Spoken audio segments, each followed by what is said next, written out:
artist. Are we live right now? I mean, you know how it is. I just hit the button. You got Macho Man glasses on today. These are my big checks in the lobby of the casino glasses. My big checks. This is, you know what I mean? The big checks. Not like they're like, here, cash out. This is like, I've been hitting the slots hard glasses, blue blockers. You remember? I brought sunglasses, but I didn't know if I'd need them. I just It is bright. Do you always have these lights? Yes, sir. They're pretty Except bright. for episode 1. Everything but episode 1. I should go back and look, because in the reflection in your glasses, you can see it. You can see it now. Yeah, you'll see them now forever. Yeah, that's because these glasses are huge. I'm going to do the thing that you guys did. Yeah, bring the mic down here. The snacks of life when you got a little. It's funny that you said that because somebody earlier today said that these glasses have 80s wrestler vibes to them. Yeah, it's all Macho Man for me. Yeah. Mean Gene, when I get the rest Cup of coffee in the big time. snap into a Slim Jim. Cup of coffee in the big time. All right. Great. So you're rolled up. You're just gonna hit shatter the whole time. I got the shatterizer. This guy's gonna shattterize. If you guys pass it around, I'll hit a joint. I got blunts. You smoke a blunt with me? I won't say no. I'm All here. right. I'm here. That's I came what I all do. the way There's here. a blunt, and then I'm I not hit gonna the say blunt. no to a blunt. I'll join in on the blunters. I join in. All This right, guy's all got right. fresh blunters. All right, hit the theme song. Hit the theme song. The theme song. That's all the people watch this damn show for. The theme song. We lose half our viewership after the theme song. They just come to hear the theme. I feel like for once we have somebody on the show that's ready for the theme song. Yeah. Beck, how long have you been waiting to sing I the sing theme? it every time. It's great. I love it. All right. You ready, Mikey? Let's do it. You take the good, you take the bad, you take them both, and there you have The snacks of life. Snacks of life. There's a time you gotta go and show you grow, and now you know about The snacks of life. The Snacks of life. Ladies and gentlemen, welcome to the Snacks of Life podcast with comedian Mike Rita and the Snack Man. This week's guest, the one, the only, the Canadian artist known as Beck. 6 God status. Oh shit, you've heard us. I laughed at that. Come on. Mike was like, "What a beautiful human." I'm like, "Oh, dude, thank you." And you're like, "6 God status." I'm like, "Fuck off." I thought when you said brought him back down to that you were talking about me claiming that I bought your chicken fingers, and like that's just like saying you No, bought that was just nice. that's like saying you bought like a famous person a drink at a bar. Like I met Bob McKenzie once in an airport, and I bought him a beer. Bob McKenzie from TSN. It's like TSN. it's your lame claim to fame. Yeah, exactly. I was in New York. I was in Long Island Airport, and I was the only person that recognized him. And I bought him a beer, so it's like that. I bought Beck the chicken fingers. That's what I thought you were talking about. You're funny. I bought a celebrity story quick. One time I saw Vernon Wells in an airport, and when I went to go shake his hand, he was giving me props, so I shook his fist.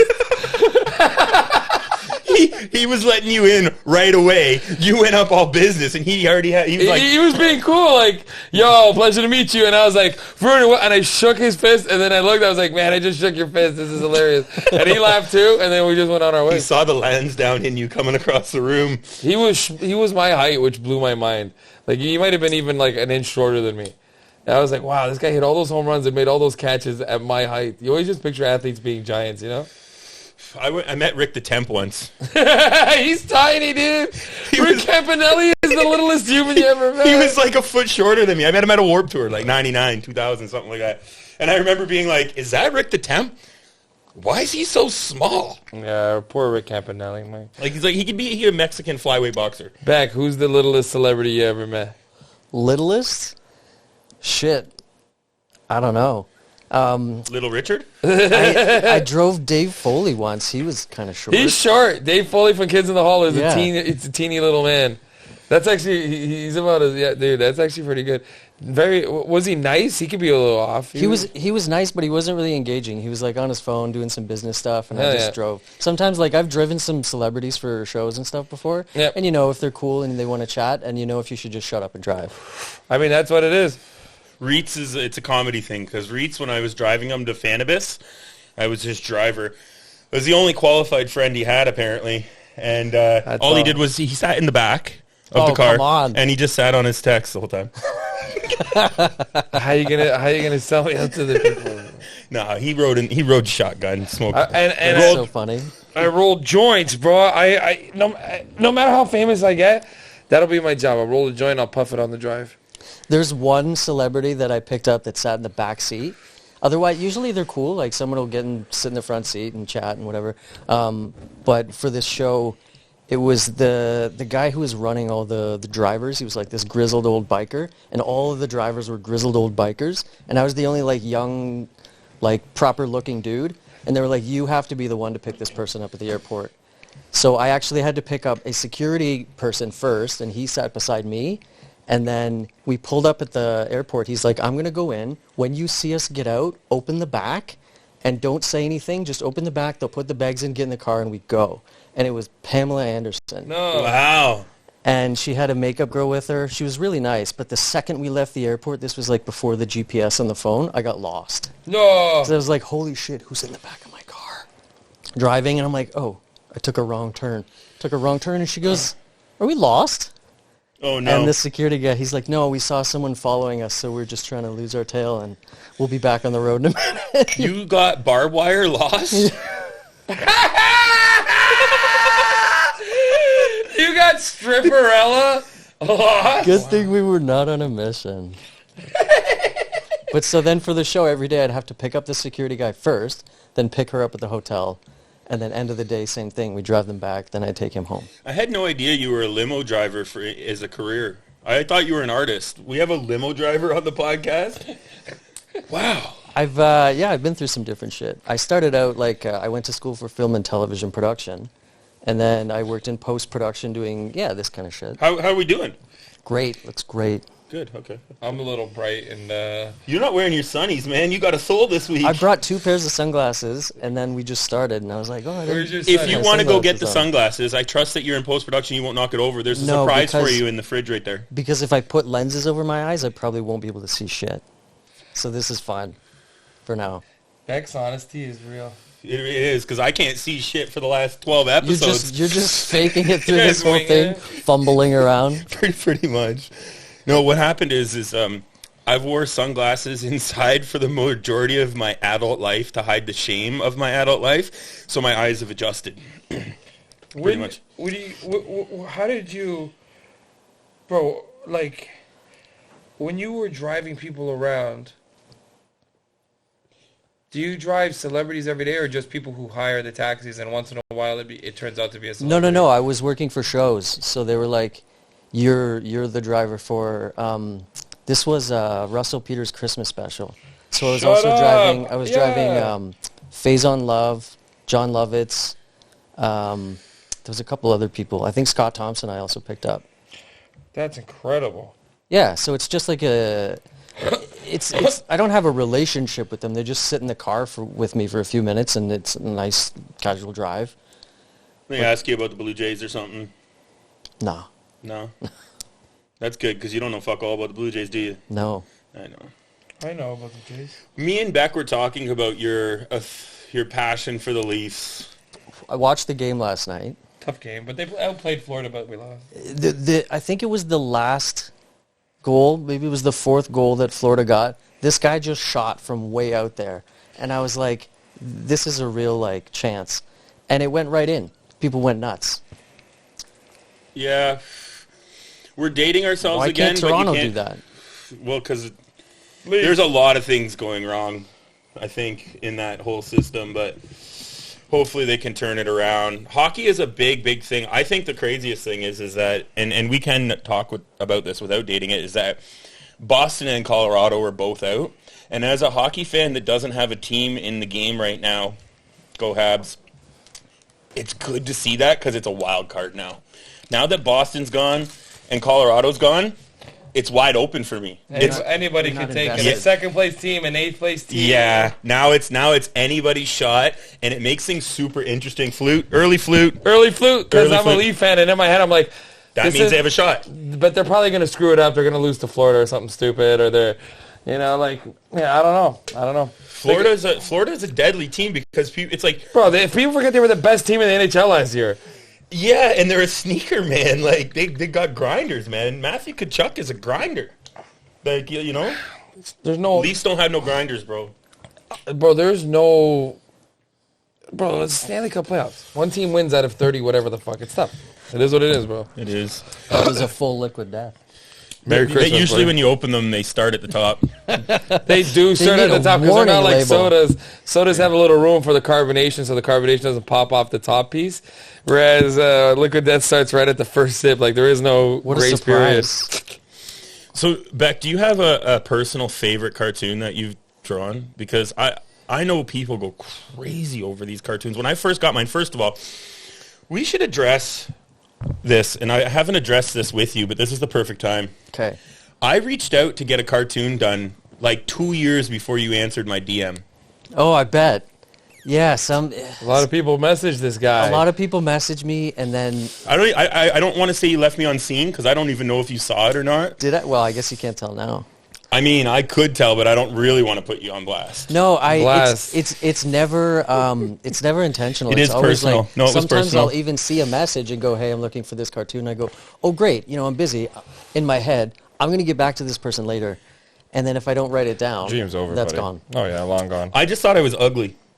I was just like, he Well, can't that even, too, but- he can't even make me into like a My Pet Monster mock-up or something. Like, He did a My Pet Monster, didn't you? For Yeah, I posted it recently. It was just the only thing that changed was it had like 3 eyes, like a nuclear thing, like The Simpsons fish. Yeah. Right. I catch these references. I catch these references, and actually for this reason of your love of cartoons and all things 80s and so forth, I brought you a special present, and as it would happen, I didn't put it on the table. It's cooling in the fridge. Oh, you mentioned that there's something in the fridge. There's something in the fridge.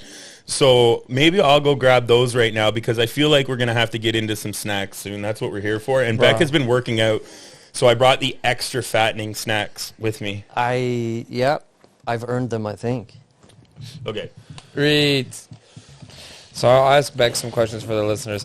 Beck, he had started off a question. Which was your favorite piece that you've made? Who is your favorite cartoon that you've drawn or satirized? Because I do believe that's what you do. You satirize cartoons. It's a tough call because, I could cycle through and try to think. You know what I did a few years ago before Trailer Park Boys had their own cartoon? Yeah. I drew my Beck-style version of the Trailer Park Boys characters. Very nice. And I put out a sticker set, and their lawyers immediately contacted me and said, "You got to take those down."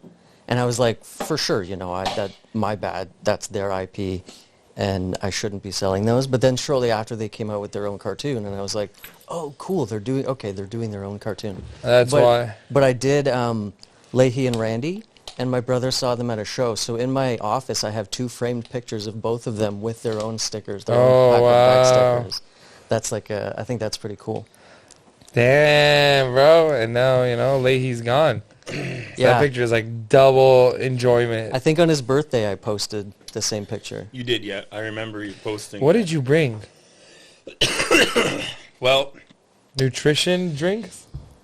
we've been on a zero sugar hydration energy trip the last little bit. And incredibly, these zero sugar drinks are not dog shit.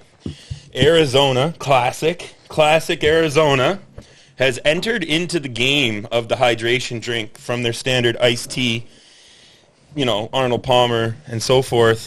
Fuck, dude. This is Marvel brand? And this is this is just for Beck.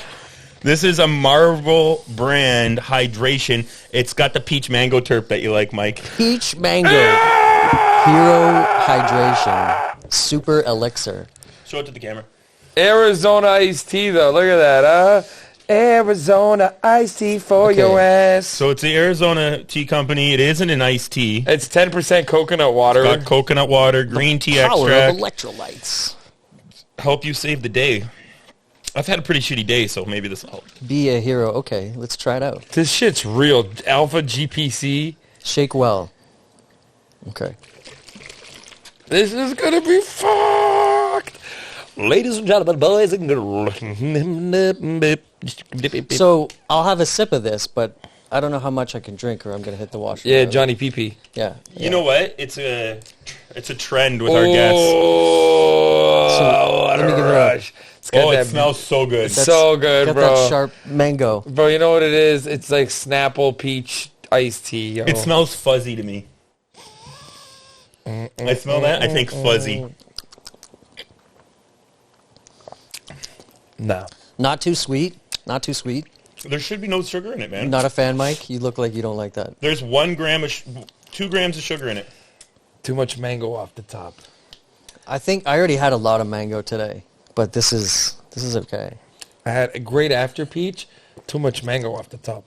After peach is a good description. After peach.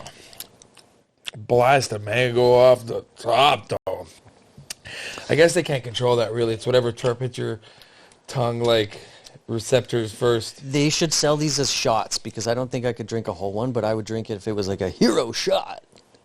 This guy's already repackaging and rebranding it. It's brand new. He's on the next wave. Beck, you're on some 2020 fucking 4 shit. This is 2023. I'm not going to lie, though. Like, I get it. Dude, I think it's good. It has no sugar. That's the part that fucks me up, It's bro. got 2 grams. That's no sugar in the sugar game. It wasn't very sweet. No, it didn't have that And if you look- sugary punch. No added sugars. Oh, wait, no, I lied. Total sugar, 2 grams. Sugar alcohols. 14 grams of sugar alcohols. Are you looking at the serving size? Are you going to chug this thing, or are you going to go by the... Per It's serving. half a container is a serving size. Okay. All right. I'm ready to give my honest opinion on this thing. Too much mango. Too much mango, not enough peach.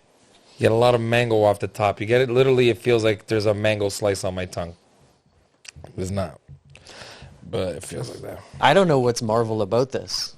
They're just trying to sell you shit, bro. That's marketing, bro. Yeah. There isn't even a character on it. Yeah, there is. There is. There Is there? is. Black Panther. Oh, dude. Just kind of softly in the background. It's the glasses. I couldn't actually see the container. I just know it's a cup. I can't really actually. That's like when I put the... I don't know what's Marvel about this.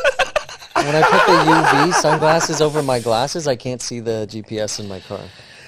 I do not know what's Marvel about this. It's so Nothing. I mean, what's Marvel about the cereals when they release them? They're like fucking just marshmallows and the same recycled shit over and over again, right? It is what it is. The last week's episode, we went into the AI metaverse or whatever these kids call it, Mike. One of our most popular clips of all time. People were going bonkers. Yeah, and there's another thing that I found this week.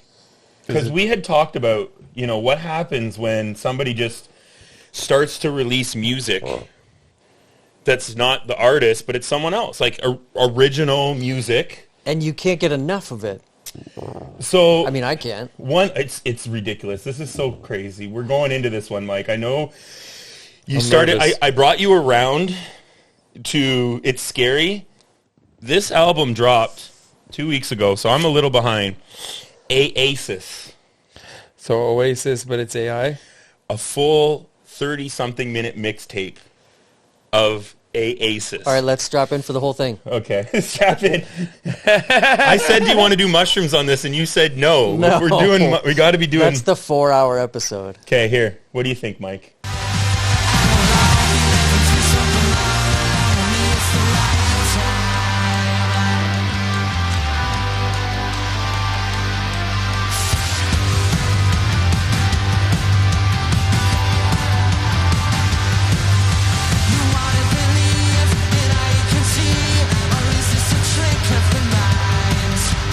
Weird. None of this is real. It's all computer generated. It's all fake. Look, he's got its own chorus. And they nail it. That's wild. Somewhere Noel and Liam Gallagher are, instead of punching each other, they're both punching the air simultaneously right now. Oh man, it sounds like a computer is locked in all sound. Right? What should Do you we think do? do you think this will force an Oasis reunion finally? No, you know what this will force? Them to get mad at computer. Be like, fucking computers is a fucking piece of shit. Whoa. Computers. What happens when Metallica gets AI'd? Are they going to go after the people like they did Napster? Oh, yeah. You can AI. Can you AI? Google AI Metallica. Bro, that just hit me. For sure, it exists. They're big enough. AI metallic AI or something. Oh man, James Hetfield. Oh, there it is.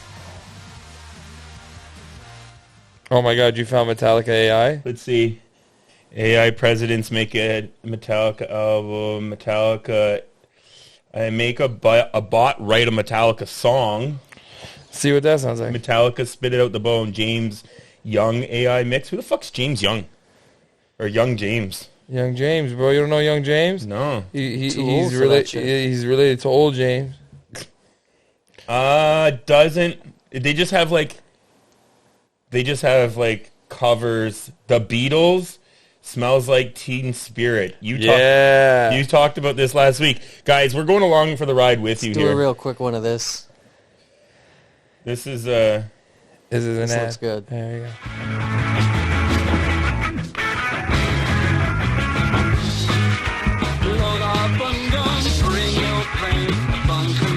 No, this is brutal. This is like horrible. This is horrible. That's so bad. This is like the Arctic Monkeys if they didn't know how to play music. The novelty wore off in like 2 seconds. Oh. Freddie Mercury AI.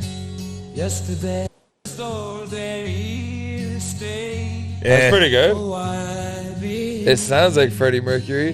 yesterday, suddenly.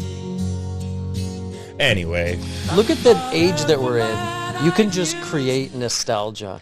Yeah, you're like, oh, wasn't it great what Freddie Mercury sang yesterday? Remember this cool thing and this cool thing? Now we can The have thing both is, of them too, together. that we're in beyond the infancy. We are in the sperm to eggs, age of AI songs. these and seeds stuff. are still in the weed plant right now of AI. Bro, they Yeah, haven't even been germinated. Nothing, bro, Nah. they're nothing. It's like nothing still. Like a few years from now, we'll look back and be like, how did we even think this was close? And now, and like in a few years from now, bro, well, the number one album one day will be an AI generated album. This AASIS thing, like AASIS AASIS, sounds like a terrorist group. it does. It sounds like the next one the U.S. is going to go after. AASIS. Like, could they tour? Oasis won't tour anymore. Like, is it get to the point where somebody, like, will have DJs that are full bands because they're just AI bands? But then what's on stage? A guy. Someone that looks Just like Hunter. a guy with a computer? Hunter just dancing, yeah. I don't know, dude. This whole thing is really new to me. We went down the rabbit hole last week, and it hasn't left me since. I don't know if you were changed by it, Mike, but it fucked me up. When I was watching those clips and making those clips last week, I remember feeling there's a half flute. When you were like, this is going to be so sick, I remember being in that moment being like, this is going to be so sick. And it was still sick. Biggie Smalls releasing new music makes me happy. Like, I would love to hear Biggie rhyme on some modern beats, you know? It would make me, I'm okay with it. Oh, yeah. Okay, I'm gonna tell you something, man. Like, I'm still okay with it, is because I just don't want it. Once it's past its shitty stage, like it is right now, like it's just kind of shitty right now.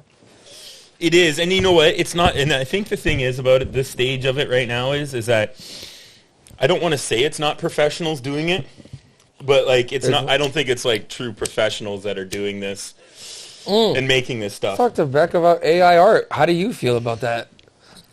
Like that's gotta fuck with you, bro. A little, but I think it's cool because you can also, like, I thought about training it on my shit for a project. Sick to And make then- Beck AI art. And then I could just, I've looked at some videos and stuff, and I'm trying to learn of how to write better prompts so you can get exactly what you're looking for. Nice. But yeah, again, it's still in its infancy. Like, I'm learning that stuff slowly. I think it's cool. It can be a tool in your kit. But again, like, people who are non-artists, now they have sort of an outlet to just go, here, I want to make a thing. The guy that I was talking to about the AI podcast editing, he had a clip, an audio clip. He had an AI create a picture of a person from the description that he gave them, and then he had an AI animate that picture to match the audio. So he has this computer-generated graphic spitting out the clip from their show. That's amazing. That's pretty cool. It took them 10 minutes. Wow. It's ridiculous. There's an account that I follow on Instagram that the guy posts all of his AI art, and he shows the prompts, like how he generated them. And it was a series of, they were almost photorealistic, but like a little cartoony, and they were all puppies that looked like the characters from Friends. Okay. And I was like, oh, that's fucking cool. And then I wrote a little note like I wanted to do the same for Seinfeld. Try to make an AI Seinfeld puppies like series. So maybe you can explain it to the users what you do know about it, because me and Mike have no fucking clue. Oh, no. I could, well, like basically the prompts that you give the AI saying, I want it to look like, you know, this character and this kind of dog and in this photorealistic style and with this kind of background, et cetera, et cetera. It's like a paragraph long description that'll give you this image. And you might have to try a few times and go, oh, I want to tweak it, so I'm going to change these words. I'm going to tweak this and this. And then eventually you get an AI image of whatever the fuck you're asking for. Yeah. Dogs that look like the characters from Friends. Yeah. But yours, you want Seinfeld. So the AI just goes to Google, pulls up Chandler, takes his facial features, applies it to a pit bull. You tell him what kind of dog. I want a German Shepherd, Ross. What would Ross be? Ross would be a Doberman, I think. I think Ross is a Doberman. I'm going to tell you something that's going to disturb you. It takes me too long to know who the characters from Friends are. Like Ross is what, Ross Geller, the scientist? Yeah. It's not disturbing if you didn't watch it. You don't have to keep up with it. Matthew Perry was high as fuck that entire thing, too. That show trips me out, bro. Yeah. Friends reminds me of my cousins in another room because of that song. One hit wonder. It's just me. My childhood is me playing video games with my cousins, like in one room, and then my older cousins just like You hear that. yeah, and I'm like, ugh. I just shudder. I'm like, ugh. I don't know. I was a video game kid, bro. Okay, Just be happy that they don't watch like Mad About You or something like that. Bam, Dharma and Greg. But you guys are also, I know you guys are both Seinfeld fans. I think I just got to the end of Seinfeld for like the 5th time. It came up the finale, and I was like, I'm not going to watch this. I'll start over next week. I never watched the finale. Mike? Because it's so sad it's over. Mike, oh no. Mike travels with a laptop and his thing to connect to the TV, and immediately when he gets to the hotel, he hooks up Seinfeld. Bro. It just repeats. And for the next 3 days at this hotel, that's all I watch is either Seinfeld. It depends on a mood I'm in. It could be Seinfeld, could be Simpsons. It's either one or the other. But you're not getting... And it's when I say Simpsons, I mean season 2 to season 10. Classic Simpsons. Does not leave... Yeah. Anything past season 10... Season 10's already kind of far, but bro, what are you going to do? Yeah, 2 to 10, and that's it. And I just watched that, and I don't even really watch it. I'm in the back just staring out the window. But that's what's in the background. The same. I saw it on one of your stories, and I was like, that's my home. Seinfeld in the background while I'm working, like that's exactly what I do. I'm surprised that you're not a bigger South Park person, really. I would if I had the streaming capabilities. But I don't have the Paramount Plus with the new episodes. I got Paramount Plus for you, bud. You got Paramount Plus? With the US IP address. Hell yeah. You know what? And I have NBC for the WWE, the old school wrestling. I am a big South Park guy. My IPTV box doesn't have the new episodes, so I'm stuck watching South Park 24 Hours, which only goes up to like season 25 or something. I haven't watched South Park in years. New episodes. The new episodes are absolutely amazing, just as good as better than any old episodes. They're better graphically, they're better writing. They're just amazing. They're the best cartoon on TV by a long shot still. They haven't dumbed it down, and they haven't dulled it. They actually dumb it up. They fucking smarten it up, and they fucking they do. They go harder. Yeah. The jokes are even harder because nowadays the only people watching South Park are people who love South Park. Nobody who doesn't love South Park, it's not shock value anymore. No parents. You seek it out.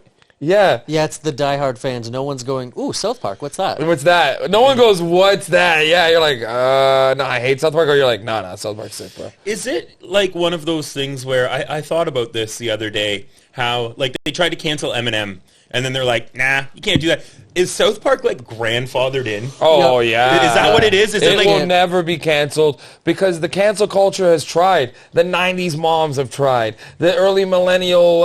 it's like Marilyn Manson. Like, everybody's already took their shot. They took the shot, but you can't do it. The fan base is so to the core You couldn't do it. If you tried to cancel South Park, the uprising would overshadow the shut the fuck up, you lose. Like, it would be insane. Like, bro. Yeah. I guess the best example of that would be when they canceled Family Guy. And then the DVD era came out, and the Family Guy DVD was like the best-selling DVD, and they had to bring it back. They had to bring it back. They were like, True story. I have season 1 to 3, and then 3 to 5, because that's how it ended. It was like super early on like that. Yeah. It might even be season 3 and 4. It's like it's that early. And then, I have those DVDs at home. I bought them because they were so funny. And then I told Danielle, there's a weird lull in Family Guy where when they come back, they're great. Then, like, for a couple years, they're kind of shit again. They're really, rewriting old joke styles. Right. And then again, if you watch New Family Guy, it's a perfectly fine cartoon to watch. You're like, man, these guys don't miss a beat. They're exactly the same show they were like 10 years ago. That's the thing about those cartoons, those 3 in particular. Like, The Simpsons has this magical way of even old Simpsons episodes being super relevant. And I'm not talking about all the conspiracies. Every time something happens in the world, the people, like, they go and they're like, the Simpsons did it first. The Simpsons knew this was going to happen. That's South Park too. Simpsons did it first. But they do have a way of being timeless, those episodes. Right? Those old episodes have a nostalgia feel nowadays. Bro, new Simpsons. Like, this season of Simpsons is good. Simpsons has like a 25-year lull of garbage. It's insane. From like the year 2000 on, they're trash. And then if you go back to like the last 2 seasons, pretty decent. I'm not even gonna lie. I think that was the era where like they came to Canada and did a bunch of really bad Canadian jokes. Yeah, remember that? People were so mad. They were like, I wasn't mad. I don't give a fuck. I'm happy to see anything relevant to Canadian culture. I thought the jokes were not that great. I didn't have any reason to be mad about it. It was all... People don't get really... Man, that was... Man, the internet mad thing goes in waves. Like, no one's mad about anything on the internet right now. Are people mad about something right now? What are people mad about? The people recently in the last month have been mad about the trans girl and the Bud Light and the Tampax. Which is funny because you see all these guys like destroying their cans of Bud Light that they've already paid for. Yeah. It's like, what kind of stand are you making? Yeah. Well, I don't think... I mean, I may be like segmenting a whole population of our audience, but I don't think that I associate deductive reasoning skills with Bud Light drinking. Maybe I'm wrong, but I don't associate like a long thought process behind... Who would even care? Who would even... On one hand, I don't drink, and I also don't like drama, so I don't even follow it. I heard about it, and I was like... But it doesn't even... It's got nothing to do with trans. It's just LGBTQ. And we're like... But good on Bud Light for opening their market to a whole other demographic. That's the point I think that Bud Light probably has, and they haven't came out and said it yet, but Bud Light's like, listen, we know you'll be back in 3 weeks. When the cans are back to normal. Yeah, like you're going to drink something else, and then a month from now, you're going to forget, and you're going to be at the store, and you're going to buy Bud Light. You'll go back. It's like NASCAR, they do something there. You're but not all those people that saw the like great Pride can will be like, wow, I don't even like Bud Lights, but if we're going to get a couple beers, let's get some Bud Lights. Remember they were like... Or they're just like, oh, those people aren't that bad. Yeah, they're not that bad. Remember they set up to... Dude, marketing is a funny thing. Like, think about it. The people that own Bud Light, Anheuser-Busch, they could have did that with Stella. Yeah. Stella's they could have did that with a bunch of other brands that they have that are not associated with hick, like conservative culture. Exactly. Bud Light. They did it because it's going to blow up the fucking internet, man. Kanye West is the best at that. Like, what I mean? It's good or bad. No one was talking about Bud Light. No one gave a fuck about Bud Light. And then all of a sudden, it's like, bam, motherfuckers. I would love to see what sales were, because I bet you they just were through the roof.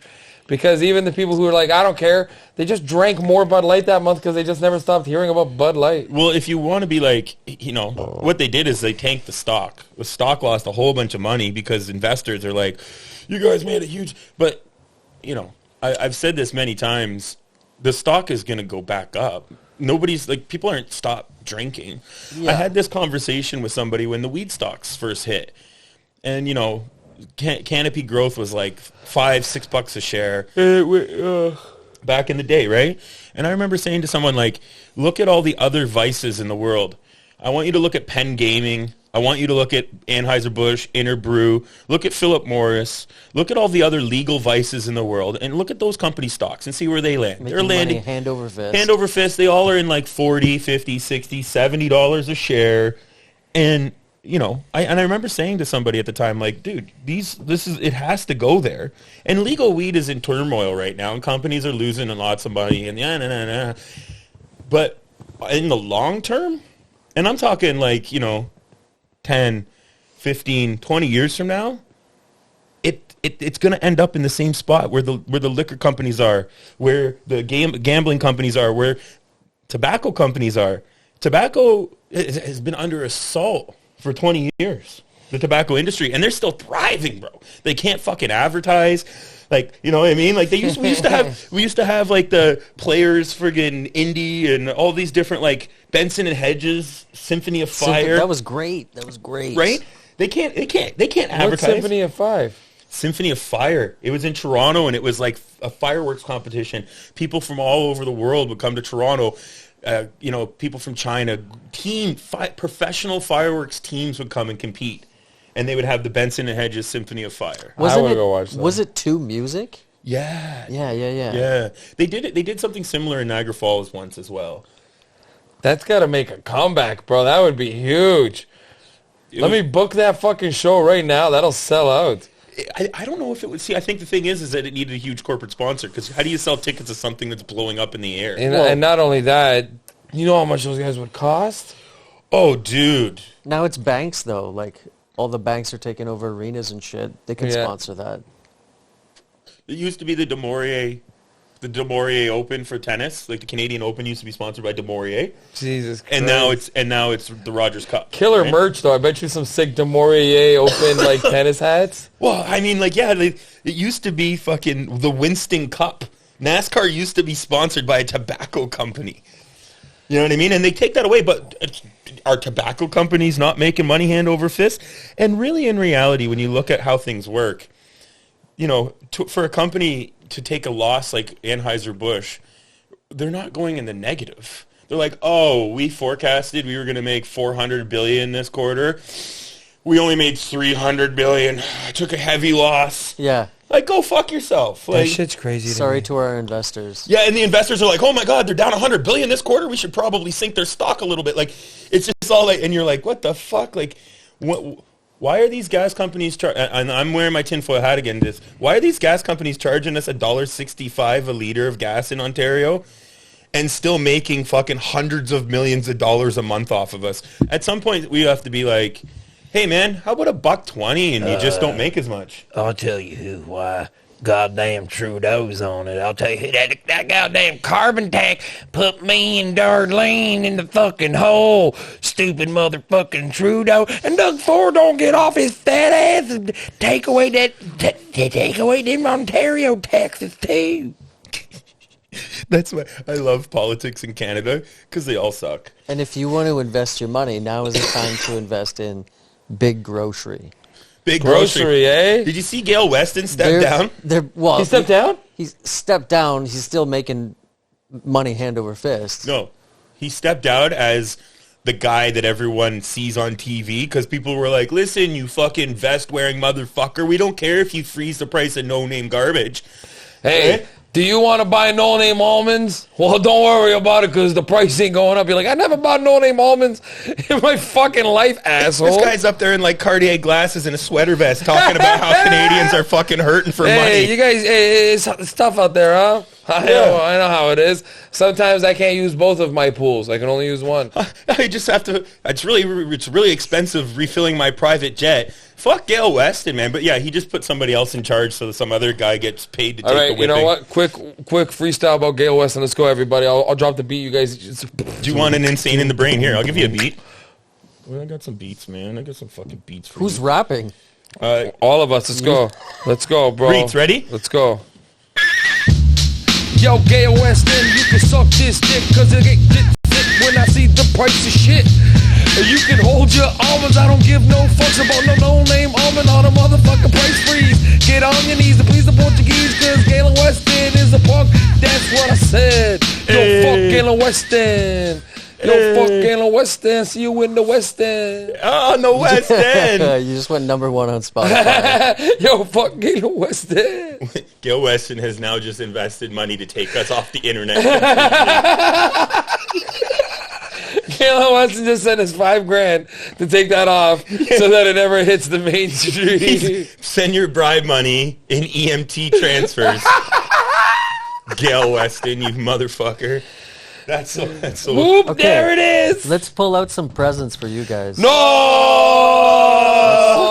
Calm down. Wait a minute. Yo, he's got presents. I thought that was pastries. Really? You thought I brought donuts for the snack show? I thought that was pastries. Okay, this one's for you. This is It's like Christmas right now, dude. I'm so excited. No. For me or for my... for you. This For guy's me. just been Hang on, waiting. don't open it. Don't open it. It says Snackman on it. Pass this one to Mike. Oh my God, there's... Oh my... Look at... Mike. Oh my God. I love Okay. your wrapping paper, by the way. It's paper towel. Is it Bounty? Is it the quicker picker-upper? It is. It's the Selecta size. This is crazy, bro. so just open it up. Open those up. Does it slide out? Slide it out. Rip it open. Who cares? It's paper I got a towel. blunt. Here, take this blunt. No, man. Okay, you go first. So these are miniature vinyl records. You said Bruce Springsteen, and Mike Whoa! Rodney Dangerfield. Yo, this is so sick. Okay, I'm gonna show it to the camera. No! I just almost dashed in my eye. No! So, are you going to tell your story about... Because Beck asked this question, and I didn't realize he was asking me this question for, like, Look, something the as cool record as kind of this. looks beat up, too, huh? It's been played. Oh, it's been played. Yeah, yeah. Do you want to tell the reason why you picked the Rodney Dangerfield album? Yeah, well, this Rodney Dangerfield album means a lot to me because when I work construction, I wasn't allowed to play a lot of the albums on our speaker box. Like, you have the DeWalt... I don't know how to explain this to normal people. Yeah, construction radio. There's a construction Boombox. radio, like Yeah, a yeah. boombox. Yeah, yeah. Like, it's like made Battery out of charger. metal and shit. Yeah, like, it's this thing, but when you're on the site, each crew has their own. So our cleanup crew, you weren't allowed to play anything but music. But I was allowed to play Rodney Dangerfield because the old Portuguese guy loved it. He fucking died. Anytime he'd make a joke about his wife, anytime it was about sex, he'd just die. He'd be like, hey, play Dangerfield. Everybody play Dangerfield. It's funny. I like it. So... Man, No Respect and What's in the Name became my two favorite albums because I could listen to them on the job site when I was working and nobody said nothing. And then Beck asked me what some of my favorite albums were. I was like, oh, no choice. No Respect. And look at this guy. And in my house, I already have a little mini Beck. My daughter always trips out on it. I have little mini Becks. One of my favorite jokes from this album, he goes, my wife's always screwing up. I took her to the opera. She forgot the sandwiches. I'm like, yes, that's so ridiculous. Dude, there's so many. You guys know my doctor, Dr. Vinny Boombatch. You know my doctor, Dr. Vinny Boombatch. I went to my doctor. I said, Doc, I'm not feeling good. He goes, oh, man, you need a second opinion. He goes, oh, well, you're ugly, too. And I was like, oh, dude, there's so many great. Oh, I came home. The other day. I saw a man running down the street naked. I said, why? He said, because you came home early. I said, I got no respect around here. No respect around here. My wife is a terrible cook. She made chocolate mousse. I got an antler stuck in my throat. Oh, Dangerfield is one of those man. people that Fucking classic. they could AI Dangerfield because his voice is so unique. hey. Yeah, they could definitely They do could that. AI. On one hand, I'm like, please don't step on a legend. But on the other hand, I'm like, I want to see new shit. from Imagine them. great comedy writers working together to create a new comedy record by like Rodney Dangerfield. Bro, it would be great for people who died early in music and left nothing to their kids or something like that. So that, if their kid's okay, boom. Like you could get like like you say, great writers, and they could do like a greatest hits. You could get new George Carlin joke. You Dude, could get a think new about Kinnison that. joke.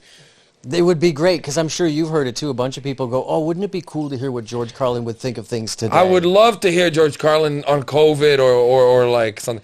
Because what side would he be on? He definitely wouldn't be on the vaccinated side, but he definitely wouldn't be on the side of these fucking like alt-right people either.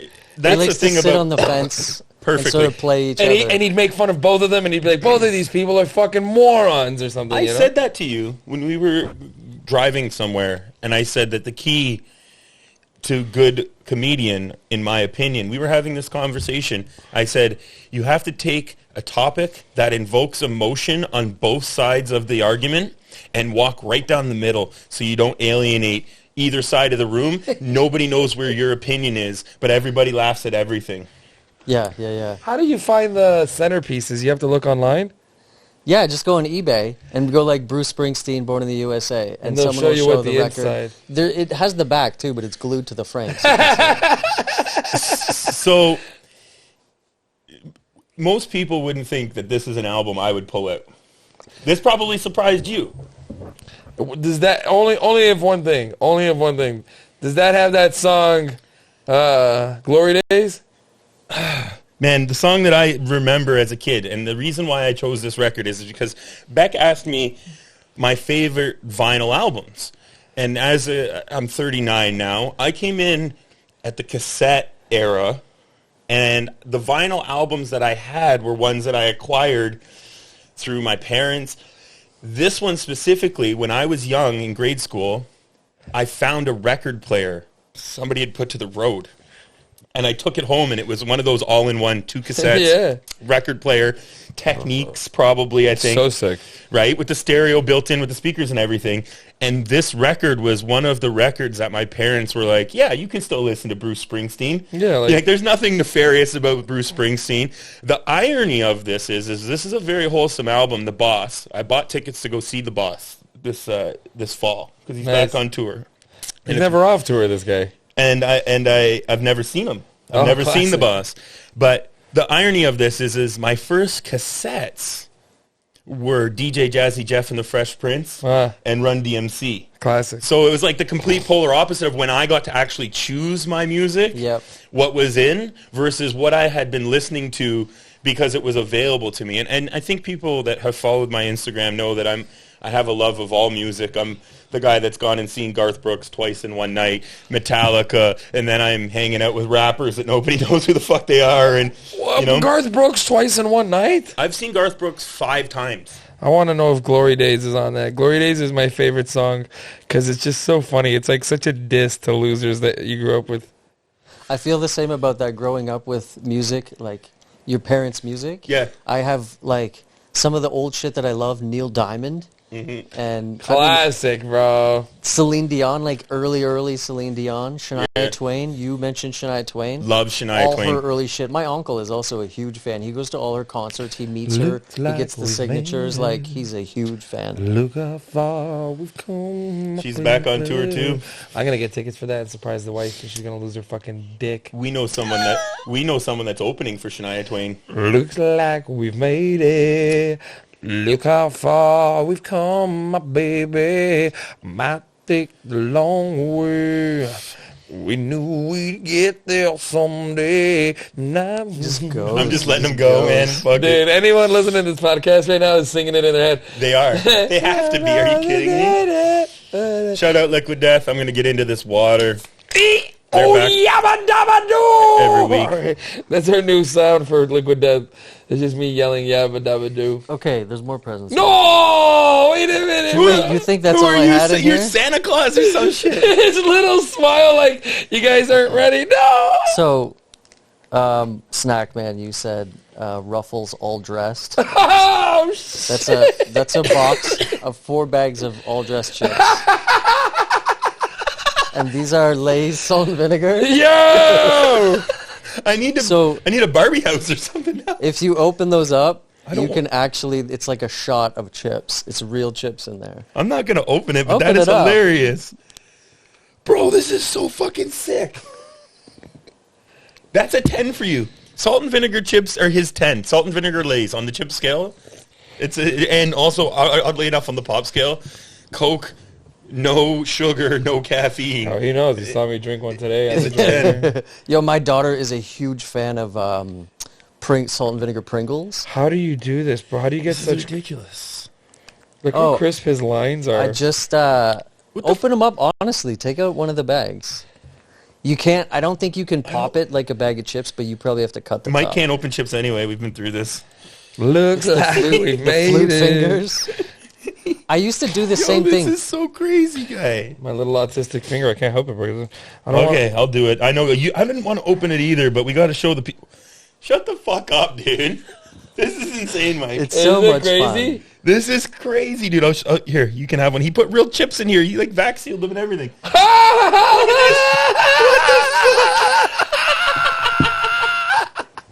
at these. Oh, shit. Oh shit, bro! They're the size of Airheads. These little packages are insane. I lost my headphones. We're in disarray.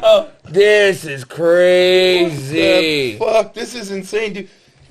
Like,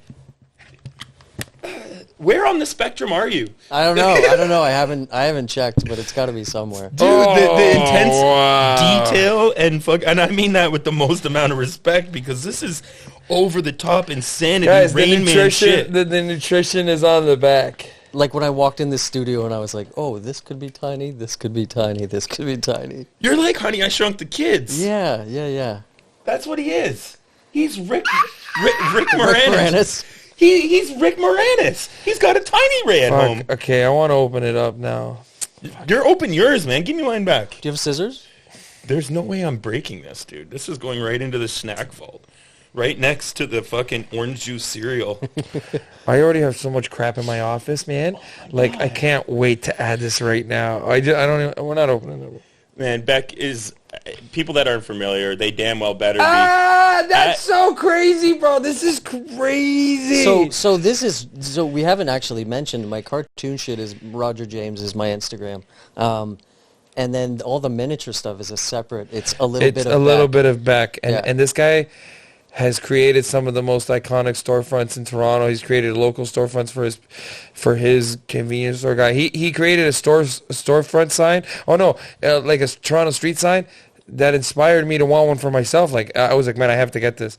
You got it for your local convenience store that was closing after. Yeah. The guy was retiring and moving away, and I was like, you need this sign of your old address. Like this is good. This is good for you. Did he buddy. cry? He cried. No, he was he's old Asian man. Old Asian guy. I got a picture of him, and he looked so indifferent. He couldn't even care.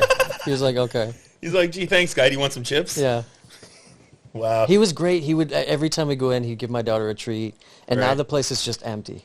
No. And I was like, So please, sad. please don't put a weed store there because They there's are. already like 4 or 5 weed stores. They're I gonna can put walk to. another weed, dude. Imagine, did we ever think we'd get to the day of our lives where like it's enough with the weed stores? There's more weed stores than Tim Hortons. I didn't think we'd ever come to it, but there is. There's more. There's weed stores beside weed stores.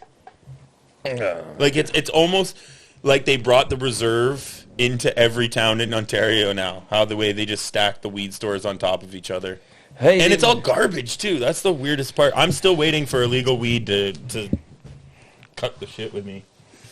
It is what it is, people. When it happens, I'll tell you. If I smoked something that was impressive to me, and I mean impressive price quality matching together, because I could go out and buy $100 gram of concentrates at the fucking weed store. But if it's $100 for a gram of concentrates at the weed store, and it has the quality of a $20 gram anywhere And you're else, also going through that in like 2 days. I smoke more. I've smoked between 1 gram to 2 grams of shatter a day. That's expensive. Yeah. I used to. I had a rig at home with a torch, and I'd, a little here, a little there, and you'd be going through 1 gram a day. Yeah. I was like, fuck. So I went to the Shatterizer for mobile, for home, for everything, and I'm down to 1 gram like every 3 or 4 days. See, the Puffco was like that, but it doesn't make me choke. That's so sick. The salt and vinegar ones. It doesn't make me choke the way. And I said this to Reitz when we were hitting the Puffco in the hotel in Vancouver.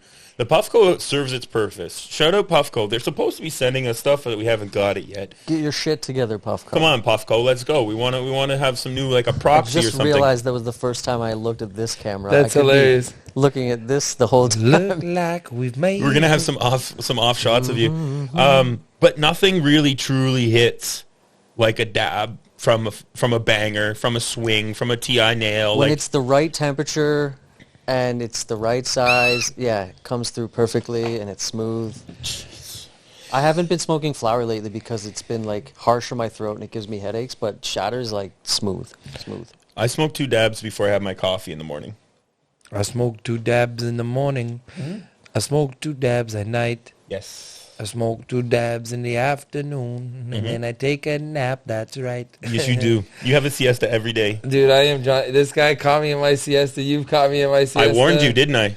About the naps? I did. I warned you. I was like, hopefully you don't get Cocaine Brian, and you get there and he's sleeping. He's sleeping, yeah. Oh, bro, trust I us. did bring his kid Squishmallow. You did? Yep. He said that. He's like, I'll just bribe him. I'll bring his She kid. was sitting in her underwear when he got there. She's like, Dad, can you get clothes for me? She's just been sick all day, so she's just been in her underwear in bed, just lounging, you know? I let her have her day, like. And then she got a Squishmallow, so she's like, I should probably get some clothes on to receive this gift. Dude, it was so funny. This morning we probably played Minecraft Dungeons for, I don't know, 3 hours, 2 hours and a half. Oh, man. Just smashing fucking video games. And then she's like, I'm going to go to bed and take a nap. And then we went to go to take a nap, and that's it. That was my day. 3 hours. I woke up, kid was sick, planned out my day.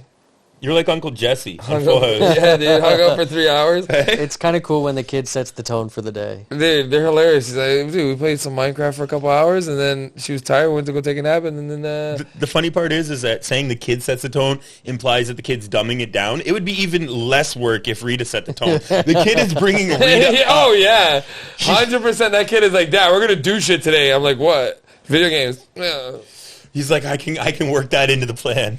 I guess I can work some Seinfeld in between, Minecraft or some shit. I think Mike and I are the same kind of dad, though. It's like, we're over here. If you're doing your thing and you're okay, then whatever. Yeah, my daughter lounges. This guy knows when she comes over, she's like on the other side of the house, just chilling. How old are your kids? My daughter's 7. She'll be 8 in the summer. My stepdaughter is 14. See, I have a 10-year-old son, and he wants almost nothing to do with me. He just wants to play Fortnite and that fucking stupid car soccer game, Rocket League. Rocket League. Loves that Rocket Car soccer. They're fucking... These kids and their fucking car soccer. When I was a kid, soccer was with your feet, you little fucks. Pretty Not much. with a goddamn Chevy Camaro, you son of a bitch. Wasn't there a soccer game in Twisted Metal? Did you ever play that on PlayStation? Twisted Metal, bro. You the had clown. Yeah, with the clown truck. There's a And you would- TV show coming out called Twisted Metal. Really? Yeah, you can see the clown truck in the ad. And then Papa Doc is the star of Do we it. need that? No. Do we need a TV shows based on the video games that we had? Let's be realistic. Twisted Metal is a B grade, good game, but B grade on the PlayStation 1. When you want to list off the PlayStation 1 bangers. What is the storyline of Twisted Metal anyway? It's like a dystopia. It seems like they're digging through our childhood and going, oh, here's the thing, and then trying to extrapolate on that. It's not going to work for Twisted Metal. It's not good enough. You know what we didn't talk about that it did work though? And I went in with tempered expectations. Beck, I hope you can comment on this. Because I had a Mario Brothers movie when I was a kid. Oh, did you watch the Mario Brothers? The new one? No, Yeah. I haven't seen it yet. Oh my God.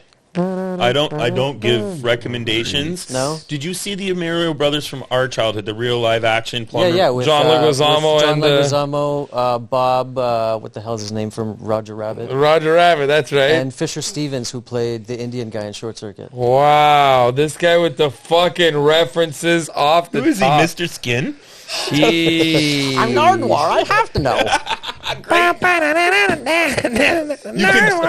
You can tell he watches the show. I love it. This guy is a human serviette. He was the first person that when we had a week off, he was like, fuck you, now I have to listen to another episode. Fuck you. Yo, actually, shout out John from Second Shot, because I think I've watched his episode like 3 or 4 times. Shout out the Second Shot people. We're actually going to, we're going to let you decide. You can have a Second Shot grinder since you like their episode.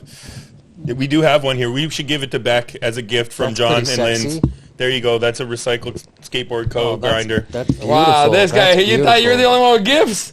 Yeah, there you go, Reeds. Well, I have more, so fuck you. Oh, no, nerd. We're sending you home with liquid death. You better give me the knife, too. The knife is yeah. never leaving my house. Oh, yeah, I got scammed on that knife. We should have had at least one of those like hand stabby things. No, you would have lost in rock, paper, scissors. You have a horrible record. I just give up before we even enter in. I'm like, I've been challenged. You have a crate of liquid death in the garage? This guy's got crates, bro. I have a lot of liquid death here. They're a proud supporter of the podcast, and I do have some to send you home with. Are you you're dapping up some fresh ink? I'm actually, I'm moisturizing my tattoo. I got This guy took the middle of the podcast to moisturize. I'm still talking. Nerd bark. I got this on Thursday, and it just started flaking today, and I'm a scab picker, and I can't touch this. So you were like, I got a new tattoo, and then you proceeded to tell me that I couldn't see what it was until you came here, and then I released posted it. and then posted it on the internet shortly thereafter. Yeah, I haven't actually made a post, like a proper, like, here's my new thing and what it means and everything, but I just did a quick shot when the artist... We'll show the camera, and then you can do it now, and we'll make you a reel with our AI reel editor. Oh, yeah, with the swooshing. You like that? You No, see he this- doesn't. Okay, on one hand, I don't like it because it looks like it's a lot of effort, where the one shot is great.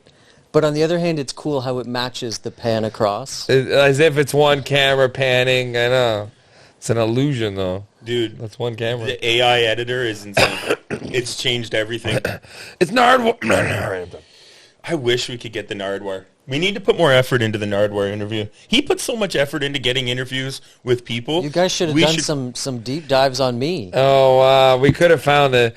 Oh, as soon as we dive deep, we're like, we can't have this guy on the show, bro. This guy was found for being a vandal and a graffiti artist in the 80s who drew penises on the Mona Lisa. When Wow. was the first penis that you drew? Yeah, I'm like, wow, Beck the artist started as a vandalizing street punk. I told this story when I think I was 8, but I think it was actually probably more like 10. But I found The Joy of Sex in my parents' closet. Merry and I started Christmas, flipping bro. through it, and I was like, this is interesting. And then I went and drew some of the crude shit from the book, and my parents saw it, and they flipped out.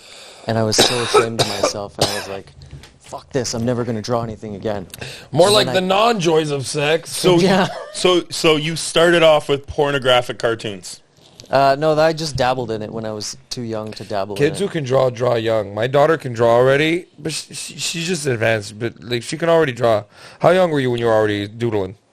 Probably 5. Yeah, for sure, bro. Was it cartoons that inspired you to start drawing? I feel like it was the Saturday morning cartoons. Oh, yeah, absolutely. Yeah. There was, I have a sketchbook at home from when I was 10. The Blue Jays were in the World Series, so this was 93. And I had pictures of all the Looney Tunes, and I drew all the Looney Tunes as I saw them, but then I added jerseys and shit with the numbers on them. That was Like, a very oh, popular thing too. Huge thing, man. And those shirts now from the early 90s with the Looney Tunes, Bugs Bunny and Taz and stuff In the Blue Jays. in Blue Jays, or like I saw one that was a Florida Marlins one. Like they command a pretty heavy price on the vintage market right now. I think I had the crisscross Looney Tunes poster in That's my room. hilarious. Crisscross. Did you wear your clothes backwards at school? Because I did. There was a crisscross day, yeah. It was like backwards clothes day, Yeah, I do remember that as a child as which well. is ridiculous. I 'cause mean, how are bro, you I supposed wore to- my clothes backwards because I was so poor that my parents couldn't watch. No, I'm just joking. They Inside couldn't out. watch. Day 1, day 2. Reed's got Two shirt, 4 days out of his underwear. One day front, one day back, one day inside, one day out. Now he has a wife to do his laundry, so he doesn't And have I to worry just about stare at it. her from outside the laundry place in the car because you know, I was like, hello. You got this? You got, yeah, the moral support. You got to be there. What are you googling over here? Well, on the Saturday morning cartoon thing, I was thinking about this the other day when I was looking for an interlude in between. Do you remember this audio, Beck, from our childhood? Let's see if it's good. Got to get rid of the fucking ads for Walmart. gonna Listen, close my Walmart, eyes. send us some fucking money, and then you can put ads into our podcast. Walmart's got a sick fucking outdoor set right now. So Walmart hook us up. I seen that outdoor set, the Cobble Hill 4-piece set. We're both verified now. Well, let's Blue go. checks. You got, Walmart. you got a blue check? Yeah. When? Yesterday? Where the fuck is mine? Beck. Beck, we'll send you to You our got to get guy. on it. You got to get on. We Okay. got a guy, Ready? Beck. We'll send you to our guy. Ready? Close Okay. your eyes. Here we go. Does this hit for you? After these messages, we'll be right back. Wow. Yeah, it was the animated, the claymation animated shit, right? Yeah, the cowboy. Yeah. There was one where a fire hydrant licked a dog. Yeah, That's funny. this is a whole row of them. This is the whole reel of them. There's probably another one. This is You guys are fucking... there's a dog or there's a horse. Do you remember this one? These messages. These background ladies. Yep, I remember these.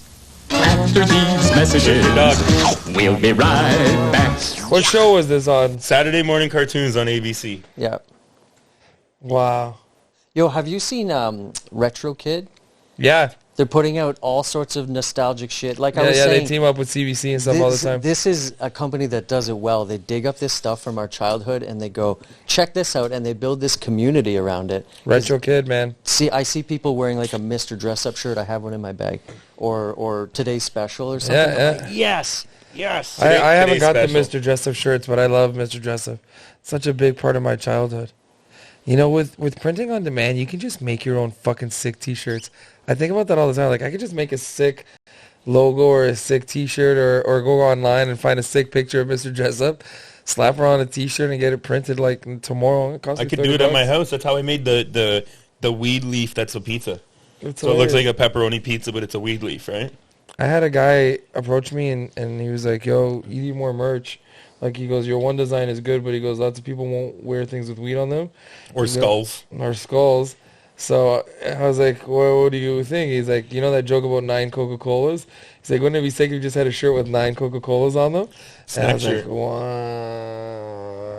I think it would be cool if you had a series of shirts, like Mike Rita inside jokes on shirts. I know jokes that I have told or images that go along with jokes, and I was like, man, that's fucking... I never even thought about that. Sometimes it throws me off if I see a comedian on stage and they have like a goofy shirt or a message or something on their shirt.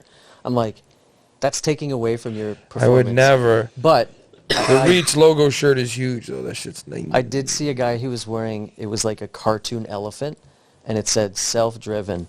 And I was like, why are you wearing that fucking shit? And then he told the joke that was about, and I was like, Oh, shit. I want that shirt. I want that shirt. There it is, see? Yeah. I gotta have Reach merch. It's a good idea. We need to make some Pete Ribeiro Snacks of Life shirts. Pete Ribeiro, shout out Pete Ribeiro, the great Collingwood, Cambridge guitarist, one of the great guitarists to ever come out of Cambridge, Ontario. Pete Ribeiro. We've got some good inside jokes. Beck, one of our running inside jokes, and you've actually called into the show with your opinion on it. We haven't asked you the question yet. And I know that you have been thinking about it. It's kind of like last week where we caught him off thing, but I know you have an opinion, and you've put a lot of thought process into it. So I'm going to have to ask you this. Fuck, marry, kill. Ice Cube, iced tea, vanilla ice. It's a little thing on the Snacks of Life that we call the fuck, marry, kill the ices. Hang on, I have my notes. Yeah, I have my notes. I think the consensus was in because everybody sort of started saying the same thing, like they'd fuck Vanilla Ice and he would be the bottom, right? And you're under that same opinion? Because I was the only person that was killing Vanilla Ice because I can't stand him. Well, they all, first off, they all look like violent partners. Yes, So I don't know if any of these would be a cakewalk. So Vanilla Ice, is it specifically top or bottom, or do you get to choose? No, it's whatever you want, bro. I think the thing is that you're fucking.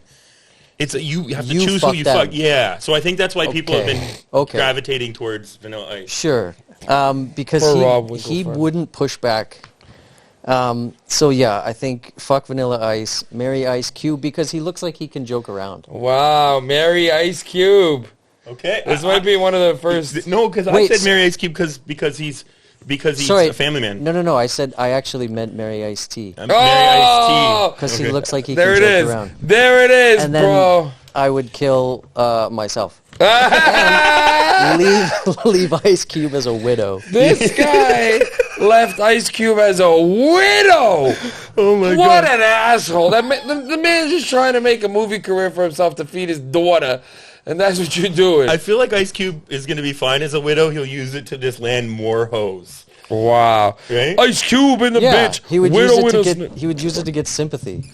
This is This is the highest steak of the year. Right? I once had a white male from Canada that was my husband, but he died. Come on back to my hotel room, ladies. So, Beck, you called in. I did. You called in, and you've suggested something different. So we're going to talk about that. We're gonna do your call now that you're here, and you can tell us your answer to the call. And then me and Mike maybe will answer it depending on how Mike's feeling. He's feeling snacky. I can tell you that for free. Yeah, he's pulling out the snacks now. I mean, we got to pay Hey guys, it's Beck. Long-time listener, first-time caller. I just wanted to say I think the consensus is in for Fuck, Marry, Kill Ice Edition. Everybody knows what's up. I'm proposing a new round. Fuck, Marry, Kill, Betty Crocker, Sarah Lee, Aunt Jemima. I think I know my answers, but I'm interested to hear your perspective. Yeah. I'll be up there to see you guys. Is that a real Beck call? That's a real Beck call I've had in the vault. That was an AI Beck. I was like, is that AI Beck? Do we have an AI Beck? This guy said Sarah Lee. I don't even know what she looks like. I can't picture the Sarah Lee. I don't know if lady. there's an actual. I don't think if there's a picture for Sarah Lee. She could be like a blind date. I don't think she's a real person. All right, I don't think any of them are actually real people. Yeah. See, for me, you said Betty Crocker, Sarah Lee, and Aunt Jemima. Now, Betty Crocker and Sarah Lee have a vast assortment of products. Aunt Jemima is a single-trick pony. She's got syrup and she's got pancakes. Yep. If it wasn't for the fact that she's likely a minor, but also taking into consideration that she's old now, I think Little Debbie would be a better person in there because she also has a vast array of products.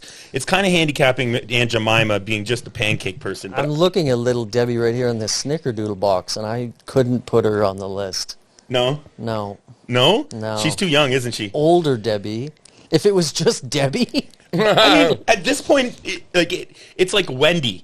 Like, Wendy is a little girl in the thing, but you see her on the commercials, she's not a little girl no more. How old is Wendy? She's got to be in her mid-40s. No, how old do you think she is on the logo? Oh, 9. like fucking, yeah, like 12 maybe. Really? Yeah, I think so. What do you think? I'd never thought about it. How old is Wendy on the Wendy's logo? 9. 9? 9. Okay. Well, I mean, there might be an answer.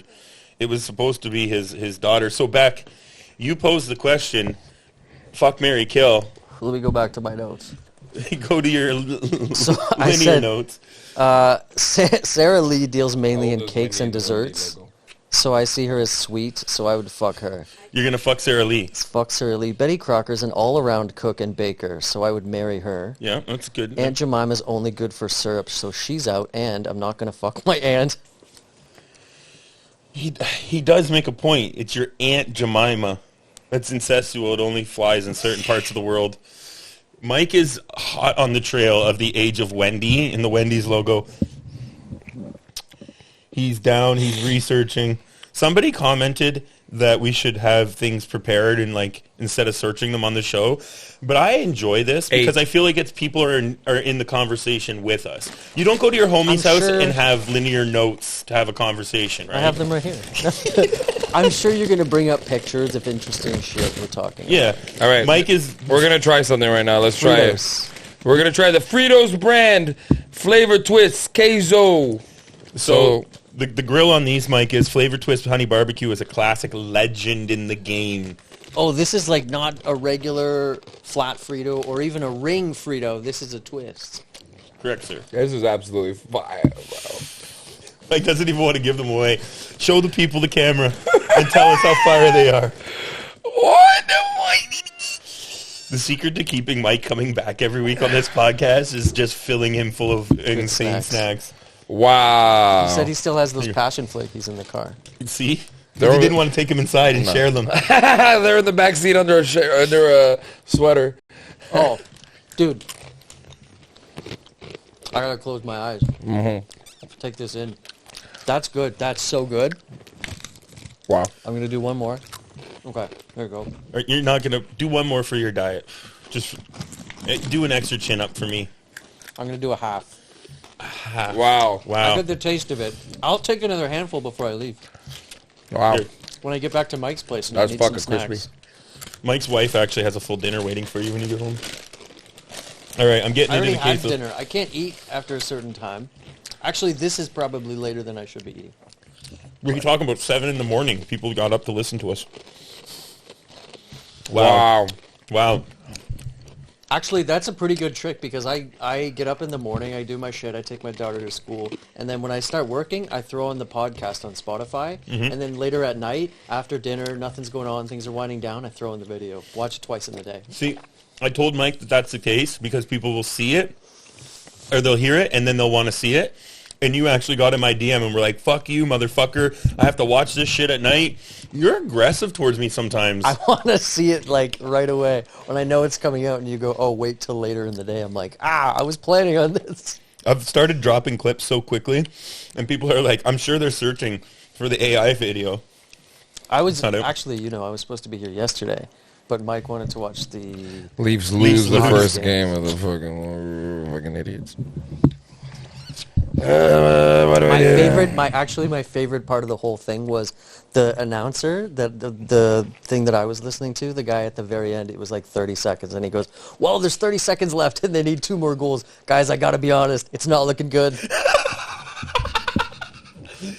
Classic Toronto optimism. And then that same guy wrote a hate article about the Leafs the next day for a hit piece. Never forget that the Leafs are the best. I mean, that's a stretch, but I'll... Don't make me play Glory Days by Bruce Springsteen right now. Glory Days! By Glory Days! It's funny because the last Leafs Stanley Cup was in black and white, so... Glory Days! I went to the Hockey Hall of Fame archives, which is on at the it's called MasterCard Center on Kipling. Yep. And I saw the old film reels from the last time the Leafs won the cup, and they're just labeled there on the shelf. I'm like, this is a fucking piece of history. Yeah, until they win again, whenever that happens. But then they won't be film reels. It'll just be a little key, USB key. It'll be a stream on some sort of streaming service, ESPN Plus. There's so much old shit in there. It's just like cool to take it all in.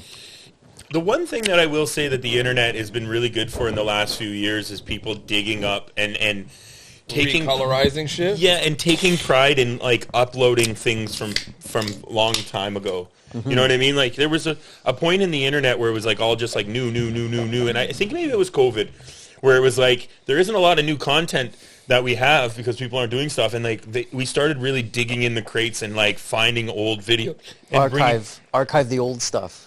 Yeah, and you're right in the sense that they bring those nostalgias in to sell us things, and they're really tugging on the heartstrings when they make something like the Mario movie. I went into watching the Mario movie, tempered expectations because of how not great the one was when we were kids. It was kind of like, I think if you go on Rotten Tomatoes, it gets a horrible review. And my son was really excited to see the Mario movie. And the one thing about having kids, you know this, you get a reason to go and watch the cartoon movies. Fuck yeah. And the people that make these cartoon movies have an amazing tendency to put things in the movie that only the adults in the theater will understand, and it keeps us engaged. And that's the one thing I will say about the Mario movie. We watched it layered with that shit. Yeah, watched it in 3D, awesome graphics, and there was so many telltales of throwbacks when, they pan out and it's the Super Mario World from SNES. Yep. The NES is like in the vintage game store. Yep. And like there was things that my son totally skipped over that hit me hard, and I was like, oh, this is sick. Like, they had like the N60, a lot of N64 references to Mario N64. I'm about that. And I haven't seen it yet, but I think Sonic was the same, where it's like cute movie for kids, but there was so much shit for us older people. Like, remember this? Were you a Sonic or a Mario person? Both. I was Mario first, obviously. Yeah. But then after Nintendo, we got the Sega. So we got into Sonic and Crash Bandicoot. PlayStation. Oh, yeah. PlayStation really changed video games when Sony got into it. I think that's like the turning point, because Nintendo and Sega really had a stranglehold on all of the different Japanese cartoons and all of the games, and then Sony came in to the game, and then that brought Microsoft in, and when that happened, we started to get some real... The video game wars got real, bro. It got turned... Like, the heat, when it was N64, PlayStation, Sega Dreamcast, very first generation Xbox. Now, I don't know if we'll ever have a time in video games where it was like that. Like... First gen Xbox is fucked up. Remember the ads? The ads were just people in the city looking up, and like this big green X, like, and like that's all the commercials were. They wouldn't tell you what it is, and they were like, Xbox is coming. And you're like, damn, bro, what the fuck is this? Is taking over? Fuck? Is this video games? And then they would show you the graphics, and at the time, obviously, we had never seen anything past, N64 PlayStation graphics, like that pixelated, 64-bit cartoons. I remember, man, like the graphics for even just a basic game like Sega GT Racing was insane. Sega GT Racing being a game for the Xbox. That was the name of the first good racing game on Xbox, was Sega GT, because they wanted everybody to know that this was Sega diving in with Xbox into the new world of... Well, that's what Sega ended up doing, right? Sega was an arcade company at the very beginning, and then they basically became a software company and abandoned their system.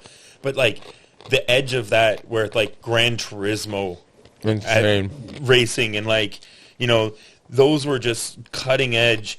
And also, this is also the advent now. You'll remember, all of us in the room are this age, where you'd have, like, your bootleg NES cartridges, you'd have, like, your 101 cartridge, and you'd have, like, you know, a bunch of old arcade games and stuff, but you couldn't go and get, like, bootleg of the new Blades of Steel. And then, all of a sudden, PlayStation comes out, mod chip. That was insane. I remember getting, it was like $20 or $30. Somebody put a mod chip, and I could play burned Grand Theft Auto. Yeah. And, like, getting siphon filter burn, you could go and just burn a CD. People were selling PlayStation games for $5.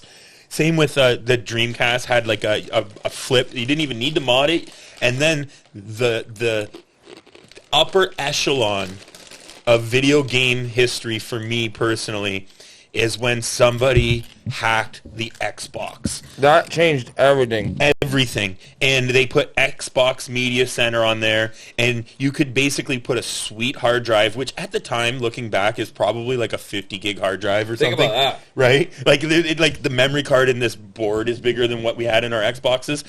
But you could go to Rogers Video or Blockbuster, rent the game, bring it home, press a button, have the game forever. And we had these systems with like hundreds of Xbox games. You could just trade them with your friends and like pirate.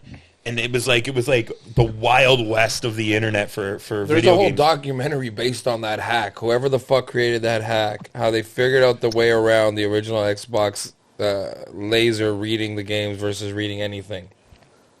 Changed everything, bro, because every system after that had to have hardware built in to stop that from happening. And then somebody figured out how to do it with the 360 too. Dude, they figured it out, and the way that changed was, and I was explaining this to my son, because that's the one bridge that is always going to be there. Maybe you can't relate to your kids on a music level, because music isn't necessarily the same, but video games will always resonate, and like I can still get my son to play Tony Hawk. My son still wants to play NHL. Maybe I'm not into Fortnite, but like I could get my kid when he was younger, and probably now, to sit down and play NES with me, play Super Nintendo with me. The games still hit. And it's like that era, I said to him, like, Xbox went online.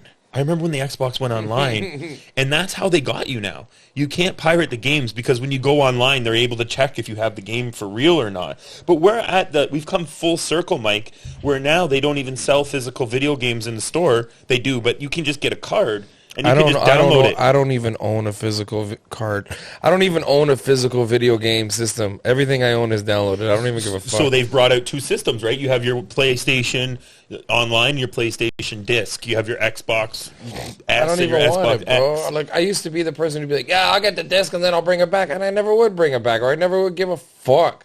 So in reality, bro, just let me buy this thing online. Let me sit on this thing. I just pass it on to my kid and she can play a couple games someday. I just am like, the nostalgia, it's the same thing as why CD sales are through the roof right now. Pass these Fritos over here. They're fire. Yo, this guy's breaking his diet for the Snacks of Life podcast. I'm going to the gym twice Extra tomorrow. chin-ups. I don't know. I still like having the games, man. I still like having the discs. I haven't got, like, you know, I stream music, but man, I'd love to still be able to buy. And the problem with it is that in the era where you bought albums, they just put so much trash. It'd be 12 songs, you know, 2 of them are good. 2 of them are good, suck. I know. So streaming music became such a great thing because you're just like, yeah, here's your 99 cents for the song that's good. I don't need to buy the rest of the trash. But video games, I don't know, man. I waited. I got the disc, and I buy the discs, and there's something about it. My kid, all the games my kid plays, I don't think any of the games my kid plays actually even has a disc. No, they're all downloadable free games. Fortnite Did you just drink that whole super elixir? Yeah, he did. He killed it. Oh, man. I thought you said you didn't like it. No, but This is disgusting. That's the way that my brain works. Like, this is gross. I'll smash the whole thing. It's not that bad. Might as well finish it. We didn't give a score on any of the stuff, so let's do the score on the Marvel Super X Elixir. Let's do a fresh, as far as a Marvel product goes, it's a 0. But as far as like a juice goes, you gotta shake it. As far as a juicy, like whatever the fuck goes, It's actually Creme. You compare it to like the Prime, not the Energy. So that's what they're competing with. That's what they're competing with? That's what they're trying to they're do. not even close then. If There's no punch. No punch at all. I don't think it's as good as the Prime. It's not bad. 7.7. Yeah, 7.5. I would give it probably an even 7. 7. So it's 7.5. 7.5. 7.5. We all agree, 7.5. That sounds too high, 7.5. You know, the thing is that This guy's a tough critic. Okay, let's go with the Fritos. the thing about this is that I always want to give it props because there's very little sugar in it. Yeah, you're right. The agave syrup thing that they've got going is good. Sugar alcohols. These Fritos. I mean, if that's something you care about, it's got all this extra electrolytes, antioxidants, blah, blah, blah. Like, that gives it extra points for sure. When I was a kid, anything that had these ingredients in it tasted like absolute shit. Garbage. I know. Yeah. Why, though? What the hell have they done since? Science, baby. They had to refine it. Bro, remember like the first stevia Coca-Colas that came out? Yeah. So excited. I was like, cool. 0 sugar, natural sweetener Coca-Cola. I tried it. It was one of the worst Coca-Cola I've ever tried in my life. Might as well be drinking RC Cola that had been sitting in your parents' fucking car all day. It was nasty, dude. Don't hate on RC, man. No. I'm hitting on RC that's been open in my parents' car, though. Yeah. Some Again, ashes in it. the zero sugar stuff for the last few weeks on the podcast. I'm a proponent of sugar. It blows my mind. Beck, these Frito flavor twist quesos. give me one more. Hey, Give me one Frito more. Twists, okay, against actual Fritos. I'll put these up against the OG Fritos, bro. These are good, Me too. okay? Here's why. Because the original Frito, you put it in your mouth, and it's like a flat crunch. Yep. This has like a textured crunch. Every bite roundness, has a lot of crunch, man. It's like it's loose in the coils, but then once it hits the middle, it's tight. Loose in the coils, is right? Honestly, I would give that. I can't give it a solid 10, but I want to. It's so good. Like a high 9. Wow, Fritos. And I'm not a big fan of spice, but those are good. They have the queso spice. They're not spicy, but they got just a little. I'm going 9.1. You went high 9, so he's like 9.7, 9.8. I'm going 9.1. No, Nines. I'd probably say 9.45. Wow. Even a straight 9 is pretty Snackman, good. where are you going to go with these things? They're 9s. They're definitely 9. I give it a 9. A 9. I don't give anything 10, so keep that in consideration. So Yeah. the Fritos flavored twist queso are certified. These are certified, man. I got to tell you what. They taste like a better Doritos. They kind of do, yeah. They're a These are- sharper. Like when I said the drink has no punch, that has all the punch. Yeah. They're like a sharper Dorito. Woo! I think the texture and the shape of them make it a better Dorito. I think that they have a better crunch to them. The Fritos are definite win. That's a new one. So. Doritos are the same as the original Frito. When you crunch it, it's just a flat crunch. Unless it's one of those super Doritos where it has like the super 3D. seasoning. No. Where it's like super seasoned. You know when you pull one out of the, it's like a super man. chip. Dirt, or it's like fuzzy And orange. then you put it in your mouth and suck on it. This guy brought a fucking puffy chip the other day here that was stupid. A paw? Oh, sour cream and onion Cheetos paws. Certified also. You probably, yeah. The What's that? 3D puffy corn chip. You know what's so funny? When I made those chips for you guys, I had to buy like a small bag of Lay's salt and vinegar and a small bag of Nah, just to crush 'em up. And I only used like 4 chips, and then I ate all the rest. Bro, nothing better than salt and vinegar. Do you think that he thought we were going to open them and like call his bluff and like just to make sure? Or do you think he's just that like he had to put real chips in it? You couldn't have did it without real chips in it. I feel like you had No, to. because it has to be that sensory experience. Like you can't pop it like a bag of chips, but if you cut it, it's like real chips, and you can just go, ow. That's nuts, dude. This guy's like Banksy's. Like you need to destroy the art to appreciate it. Let's get into some more shit before. No, there's more shit. How much longer do we have? Oh, we have as long as you want. This is the No Cap podcast. Oh, we this go is until the- we're done. Honestly, we got about 15 minutes till we start getting loopy, though. Yeah, about 15, 20 minutes until we start to get a little This is silly. the- but How much shit did you 5-hour bring, Patreon bro? episode. Okay, so for each of you, these are matching a fat pack of Beck stickers and Beck pins. Wow. I haven't had these since my Stoner Sundays the days. Weird Al Pikachu. What a classic.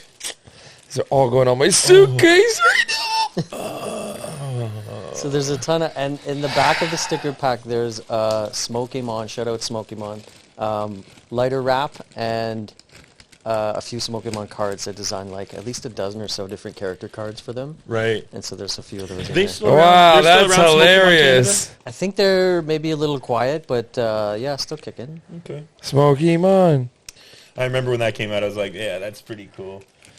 So one of the things that we have running... You guys fucked up. You shouldn't have handed me this. I'm like, we have to continue the podcast. I'm like, I want to look. I want to stop. Actually, I sent some shit to what's it called? Taste Buds, Sal Vulcano and Joe DeRosa. Great Oh, yeah. podcast. They Shout out opened Taste it Buds. on the show, and the guy goes, "Oh, Roger Beck sent us." And I'm like, "What? They just said my name on the show." And it's the same thing. Joe was trying to talk, and Sal was just going through the stickers, like, "Oh my god." I seen that clip, man. I love that podcast when It's they just great. take It's great. they just take hard stances on snacks. That's hilarious. So sick. We have a running contest. We mentioned it earlier with Second Shot. So far, we've had a few different people that have called in with their trips. Beck, you've probably listened to most of them, right? Salvia trips. Salvia trips, acid DMT trips, yeah. Yeah. So we still have a couple left, and we're gonna let you decide who it is that wins. There's one more that we haven't played, and then we have what me and Mike feel is the forerunner right now.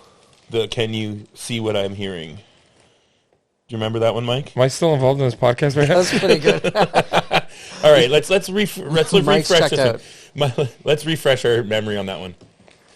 Hey, just leaving a voice message about the Salvia experience. Oh, yeah. I don't know, it's probably about 20 years ago. We were probably like 20 years old, 20 to 25. I remember it was just about the fad when all the YouTube videos were about people trying to make peanut butter and jelly sandwiches after rock and salvia and dying at those. So me and a couple of buddies, like you said, went to a local convenience store, grabbed, this thing that's supposed to be just like weed, went to my parents' place, and I think like I had stairwell that went from the garage down to the basement. So yeah, we're in the garage, smashed. I think was the only one who volunteered. Two buddies were out for it. I smashed a bong of it, and I remember it was just whack. Like, the classic line that we always recall was that I made a comment to my buddy, do you see what I'm hearing? That's what I kept asking. Do you see what I'm hearing?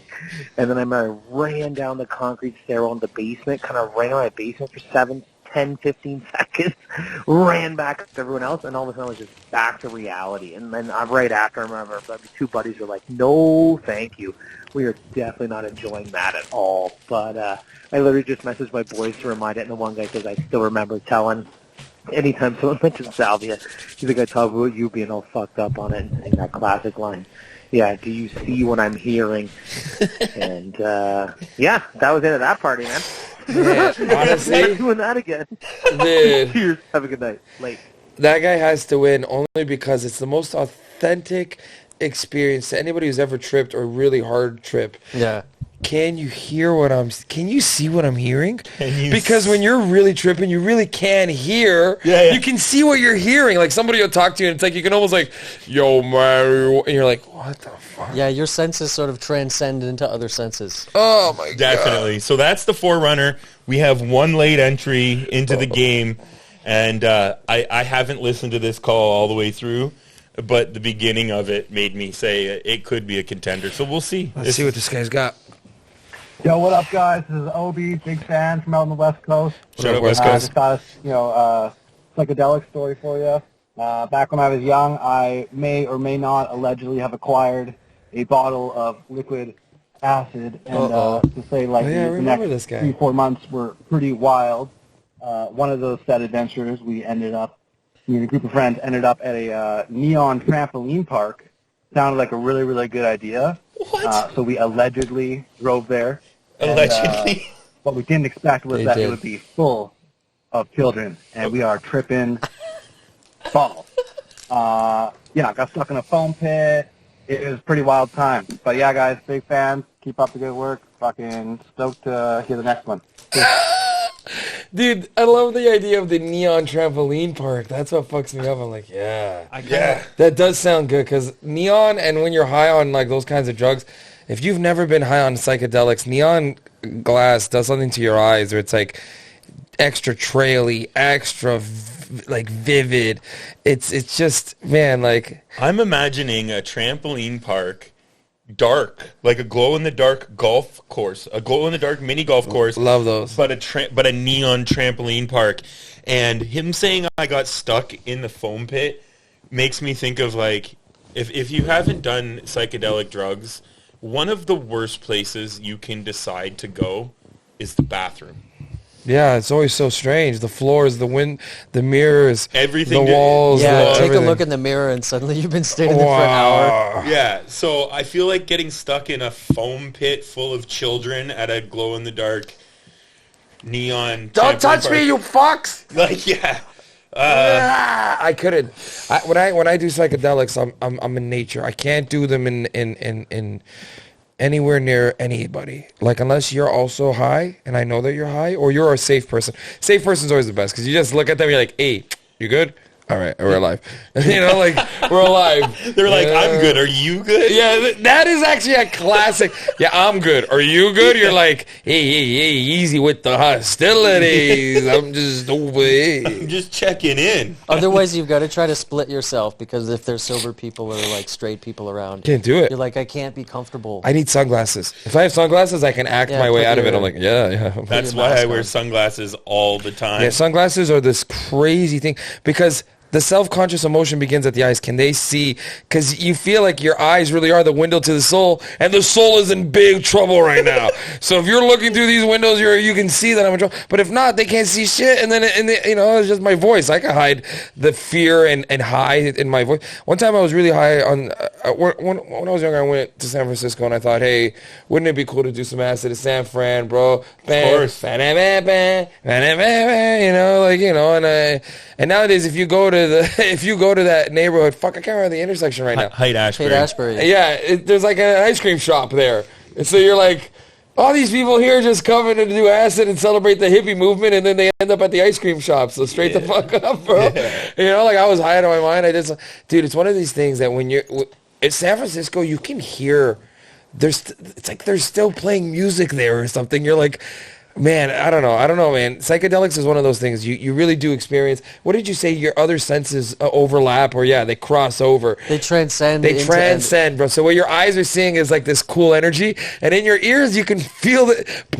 You're like, man, is this the girl of Begonia's playing right here, right now, man? I remember the first time I did mushrooms. It was great because we had like a sitter, a friend of mine who had done it, and he was just in the other room chilling. And he would, like you guys said, you good? Just checking, and then he'd be off, like just let us do our thing. Right. And I remember feeling like physically, even just walking around the counter in the kitchen to grab a snack, I was like sliding and feeling very smooth. Like Hilarious. all of my emotions were so smooth. Yeah. That's why very comfortable in the space. I mentioned I love to see-do on mushrooms, because it's like you're just all of the transitions between waves, you can everything feel about it. You're at one. Yeah. If you can get at one, if you can get in that mindset and not be obviously petrified that you're high as fuck out in the middle of the whip bay. No, you got to hold it together, goddammit. But once you get comfortable doing it, it's like you're at one with the jet ski. You know, it's like riding a skateboard. You see people that ride a skateboard, they're choppy. You see someone that rides a skateboard and they're just so fluid. It's like that's the way it becomes, because you're at ease, and you can like almost like telepathically know where you're gonna go, and you're just very in tune with the waves of the water. Yeah. And it's one of the craziest experiences I've had on psychedelics is riding a jet ski by myself, of course, because I would never have somebody on the back while I was doing that. It's comfortable when you're in charge of your environment and you can call the shots. Yeah. I can only do drugs like that in those situations. I was at an event and I had to chat with people and stuff, and I was like, I'm a little too high for this. Too high. Comfortable. Like Bro, 1 tab of acid, 3 grams of mushrooms, I'm way over. Already 2 grams at this age, I guess, would already probably bring me there, man. Like, I'm just too high. See, that's what the great thing about, you keep on going to Scarlet Begonias. Soon after this airs, I'm going to take you to your first Dead and Company concert. And you're going to hit Shakedown Street, and then you're going to realize that you are at the world's dirtiest flea market, and everybody there is out of their tree. And it doesn't, like, you couldn't do something to get yourself in trouble. You'd have to be the most insane person ever. And if you're not, you can trip and be amongst all these people, and the crowd is just like a wave. It's also, there's a certain energy when you know that everybody else around you is sort of in that same mindset. Yeah, because everyone's vulnerable around each other. Yeah. We're all vulnerable here together. Well, and you feel safe. It's safety in numbers. You know what I mean? Like you go to a concert and you're smoking weed. You're like, you look around. There's some other people smoking weed out here on this lawn. Okay, you know what I mean? Like they can't take us all down. They can't take us all down, bro. And like literally at the Dead shows, last summer they had a group that during Drums in Space that would streak naked. We're talking like 25, 30 people naked running through the events, and the security guards are just like, well, whatever. Like, first of all, I'm not tackling a naked guy. Second of all, like they're all just going to put their clothes on once this is over, and they just like, you know, there's 20,000 people here, and they're all, if they're not, you know, on drugs, which most of us are doing some sort of psychedelics or smoking weed, they're drinking excessively. It's a huge party. You look around, you don't see somebody there that you're not like, you know, okay, well, that guy's going to have my back. You know what I mean? Like, I saw one time where I was in Pittsburgh, which is actually where we're going to go, Mike, to Star Lake, where they were running a guy out for having mushrooms. But the guy was literally walking around openly just handing mushrooms to people in the audience. So That's a liability. And that's when it becomes a liability, right? It's more than personal use, but like they don't worry about anybody doing basically anything. And I think somewhere along the lines, I may have mentioned this on the podcast, that they're just like, if we arrest these people now, they're our problem. If we don't, they leave in the morning and they move on to the next show. Are you excited? They can see the real threats. Yeah. Are you excited? Are you excited? Fire on the mountain. Oh, that's going to be so good if we get a Scarlet Fire. Are you excited? What Bro, do you... if we don't get Scarlet Fire, I'm going home halfway through the show, bro. You won't know if you leave halfway through the show. You won't know. The second half could have all the bangers. That's why you got to check out that Setlist FM. No, rookie mistake. You can't do that with the Dead, man. You can do it, but Setlist FM. Switch it up. Okay, you listen to the show, so you're like, you know. He did. Anybody, I know this is the Reed's secret, bro. You check Setlist FM, you don't get merch at the beginning of the show like a fucking poser when there's 30,000 people in those lines. You go during the 2 or 3 songs that you don't like. The merch table's still there. You just go up, you get your fucking shirts, there's nobody in line. Bam, bam, bam, bam. Unless you listen to Fish or Billy Strings or Dead and Company or anybody that has cool posters. Can't do that for Tool. Can't do that for Pearl Jam. Because you got to get there and you got to get the poster. Bro, Pearl Jam's fucked, man. I went to go watch Pearl Jam. I was so excited. And then I realized that they don't really play their hits anymore. No. They just play like their B-list songs. They play to the Pearl Jam fans. To the point where, I don't know what show you saw. I saw on the last tour, Pearl Jam, that like they had their fans up on the screen, people of the 10 Club. And people in the 10 Club, Pearl Jam fans, they have a number.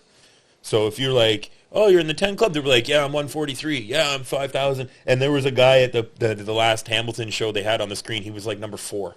Jesus. And like, yeah, there's people. A celebrity. There were, literally, like Eddie Vedder, like called him out and like Daryl Augerburn, thank you so much. You know, you're like, damn, dude. 100%, bro. Dude. Like they did like 3 good songs. Like I swear to God, they did Daughter, they did Black, they did Jeremy, and that was it. And I was like, you know. You fuckheads. But Pearl Jam's another one of those bands that don't do, like, you could Setlist FM, you're just going to fuck yourself because they don't do the same songs night in and night out. Mix it up. They did Evolution too, that was pretty good. They play to the Pearl Jam fans, they don't play to the mainstream. They're so, fuck you, Pearl Jam, you fuck. Give the fucking first half of the concert to the fans, play all your new shit that they like, and then you assholes give us fucking Pearl Jam. Yeah, like. I mean, I think that, like, Pearl Jam is definitely one of those bands that will never be like, we're touring and we're only playing this album. Like, you'll see where, like, Offspring's like, Offspring, they're just playing Smash beginning to end. Like, playing greatest hits. Yeah, Pearl Jam's not fucking doing that. But then do they have their playlist that it's like the set list playlist that people see so they know, or they fucking things around? Every day is different. I went to go watch this stupid ass, and the night before they'd played a good amount of hits, and then the night that I went to go watch, they played 2 or 3. It was an hour and a half show of fucking. You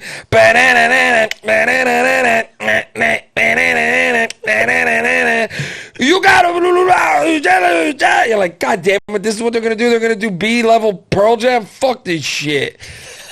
Tell us how you really feel, Mike. I was pissed. Bro, one of the concerts I waited the longest to see. I just wanted to hear Eddie Vedder come out and be like, hello, Toronto. Long time no see. I love you. Don't call me. I'll be. What the fuck?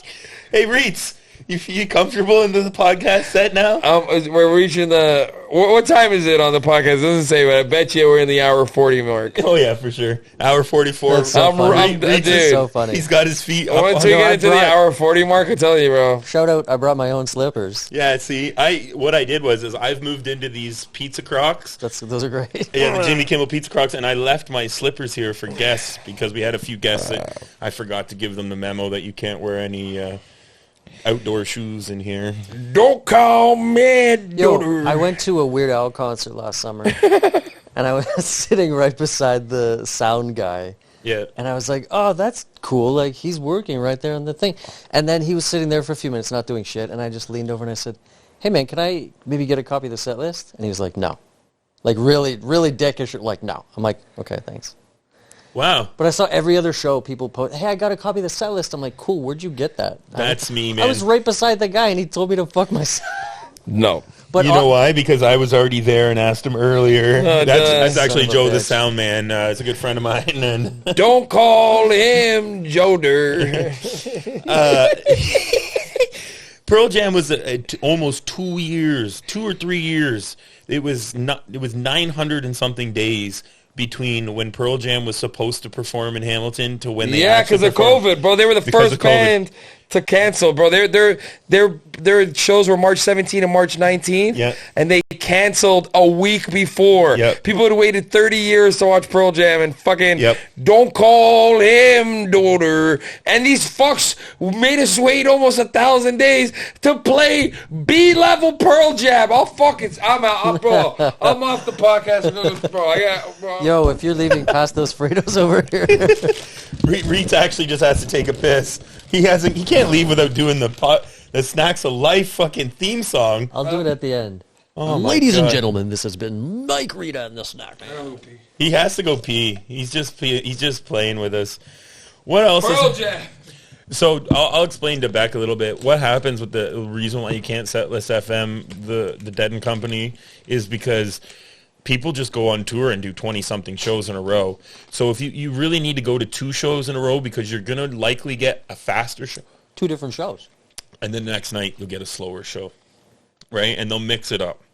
And you almost without a doubt, Vegas odds favorite, you won't hear the same song twice 2 nights in a row.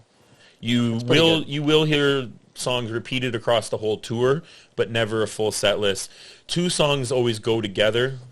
So China Rider, Scarlet Fire, there's songs that because they're a jam band, that they melt together and they will always go together. If you hear China Cat come on, I Know Your Rider is coming after it. Sometimes they'll mix it up. Same with if Scarlet Begonias comes on, that somewhere along the line, Fire in the Mountain is going to get blended into that, and that's where they'll end up. But you definitely can't set List FM. To that point, I've been at the show and heard people say, oh, I'll just pull up the set list, and it's anybody that goes just kind of gives a little giggle like, first time, don't really know what you're talking about. Yeah. You're out on the lawn. You can't get away with that. So those are more of a structured band show that they're like, here's what we're doing.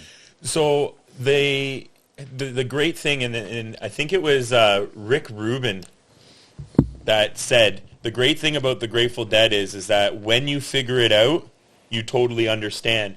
It's completely unstructured, but it's so structured. They never play the song the same. It's all improv.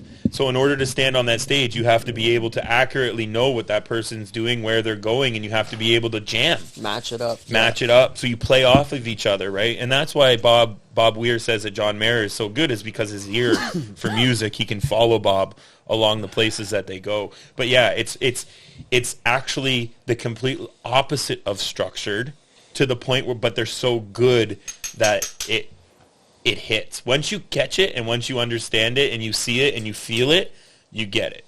And I'm hoping that I can introduce Mike Rita, world famous comedian. You guys talking about my comedy? Yes. We're talking about how every time you go into a comedy club, you absolutely fucking kill it. The energy at that Yuck Yuck show was fucking great.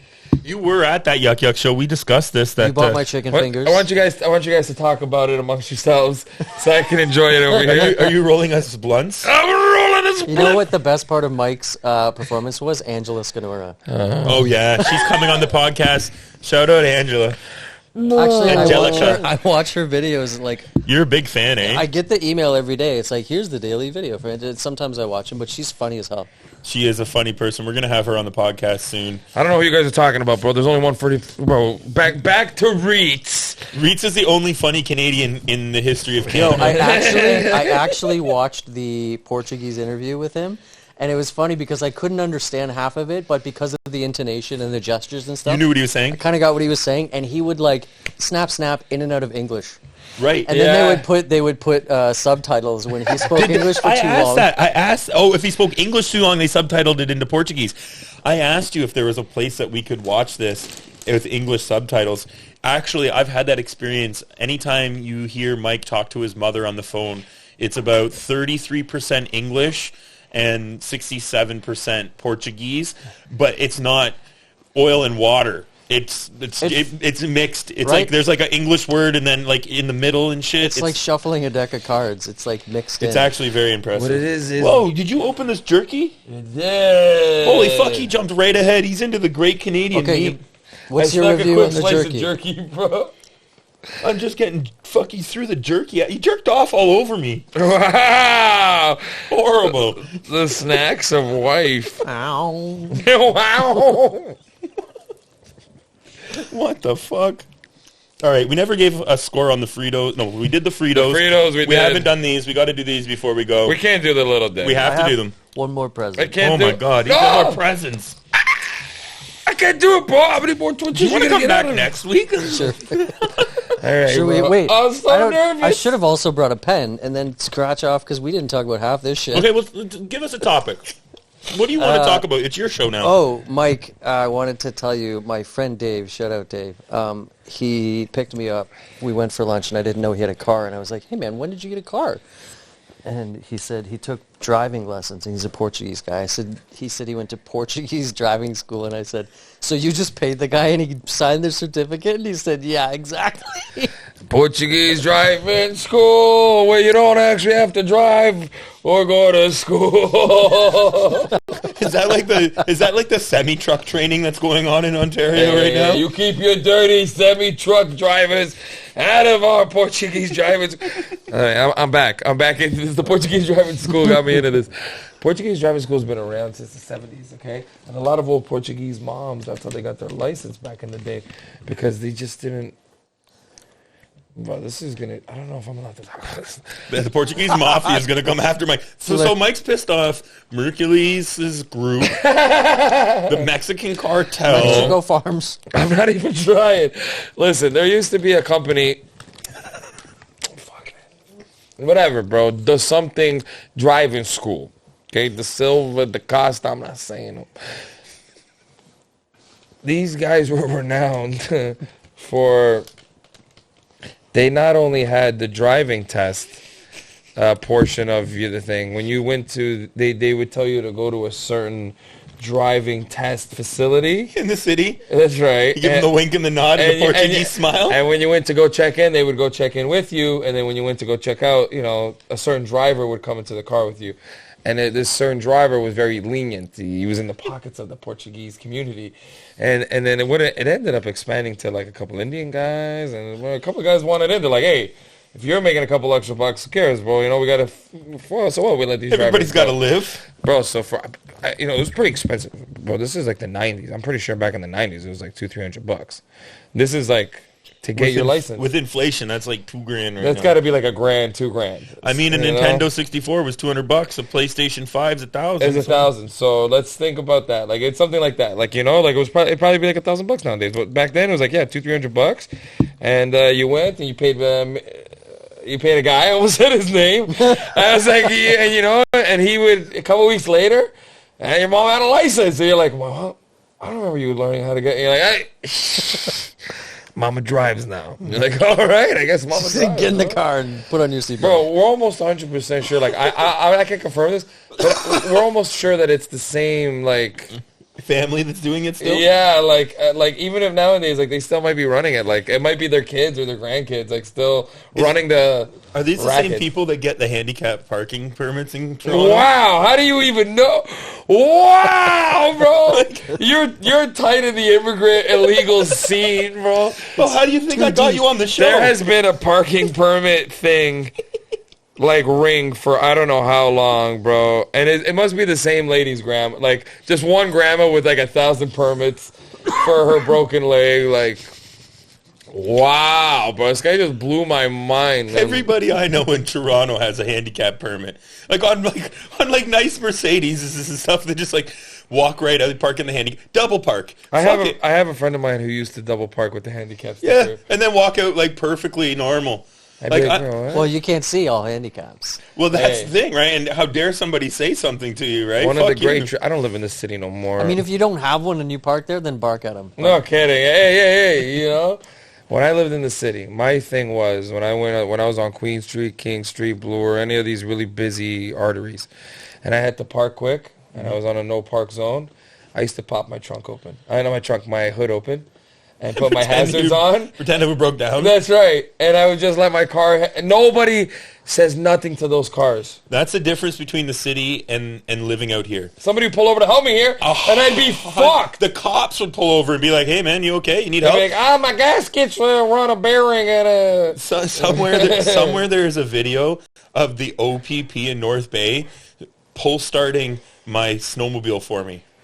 That's hilarious. Very bro. friendly. Yeah, I'm like, oh yeah, I died, and the guy's like, oh, don't worry, you just got to go here, you just got to take the clutch, and it was like one of those YouTube videos of a redneck starting a sled with it. And he's like, bam, there you go, son, have yourself a great day. I only realized how embarrassing it was when I met Danielle. She grew up in a small town. She was like, don't you ever do that again with me in the car. I was like, why, man? Nobody stopped you. It's like, that's so embarrassing. Why would you put your hood up? You're like, man, we're in the city.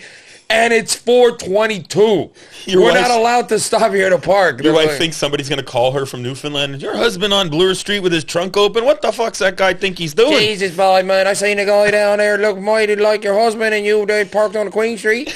Is your car's broken down there? Yeah, it's broken down. I'll come fix it there. It's overheated. Bad. Probably just an oil change. What about today, bro? My Beamer... I've only taken out my Beamer like 5 times this year. This is what it is, bro. It's raining. It's just sitting there in the driveway. I got nowhere for it to go, Yesterday I brought it up, or today before I went to go pick up it was yesterday. I went to go pick up my daughter from school. She was sick.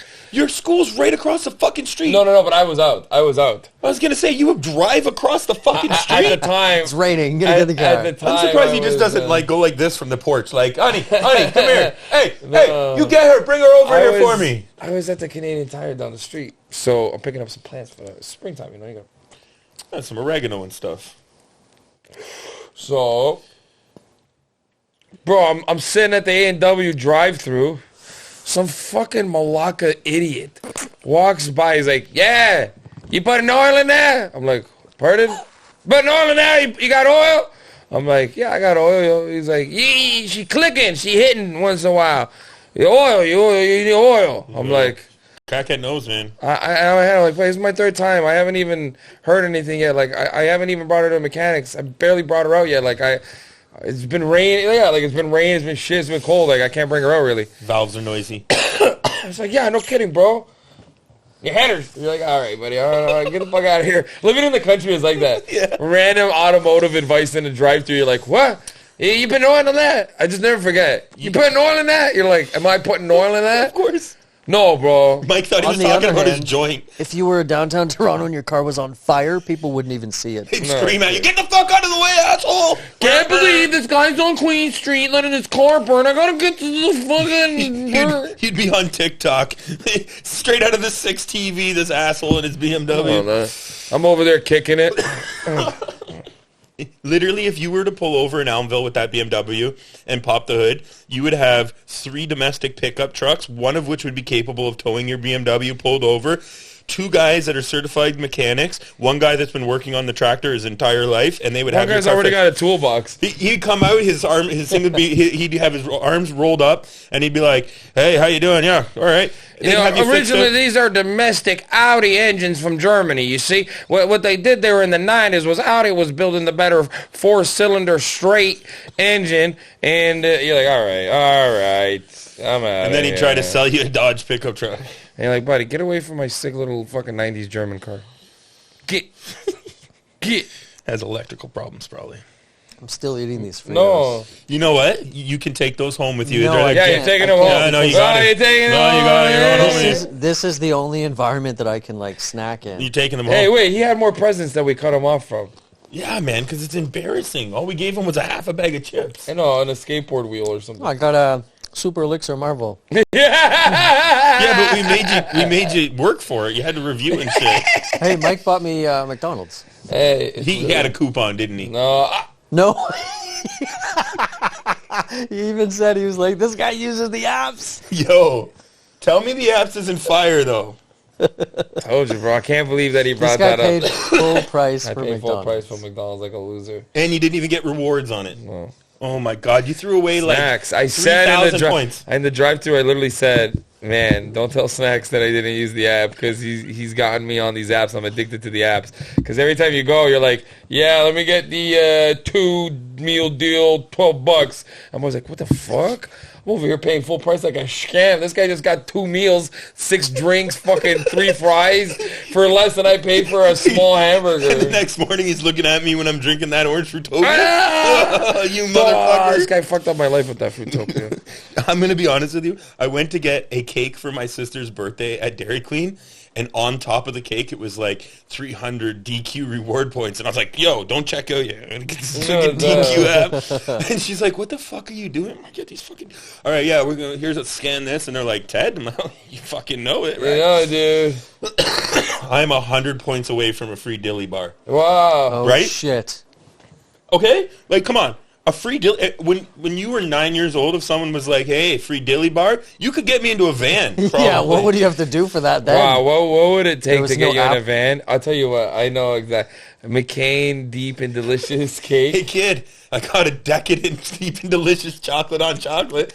You're like, you got room in that van with no windows? Put some of that cake on your cock, sir, and I'll tell you. Bam, bam, bam, bam. Kids in the 90s were gullible. What are we doing? One last thing. I know you want to get going, Mike. What do you want to do, Little Debs? Yeah, we're going to do the Little Debbies. I don't wanna and do while it. we do it, I'm going to get into Snackman's Beef this week. Okay. Go, get into Snackman Beats, I'll get the Little Debs. The snacks of beef. Snackman's Beef normally has to do with food-related items. Yours is Lynx Air. If it ain't Lynx Air, I'll be surprised. Snackman's Beef this week is with ultra-low budget airline Lynx Air. I knew it. I fucking... Big checks in the lobby, shades are off. We're not spinning slot machines anymore. I say big, dry, erase checks. You know I'm a winner when I put these glasses on. Lynx, you're dropping the ball. I took Lynx Air. Snickerdoodle, sir. I took Lynx Air out to Vancouver. He did. Now, everybody says, Snackman, you get what you pay for. And I want to believe that in this day and age, that shouldn't ring true. We have a lot of ultra low cost carriers. I used one. I used another competitor. And this is my point. I gave them full opportunity. You go back, you check the record. Snackman was like, hey guys, I booked a flight, amazing price. It was $124. all the way to Vancouver. Vancouver and back. I booked 2 one-way tickets as the frugal snack man I am. I get to the airport. I have a 7:55 takeoff.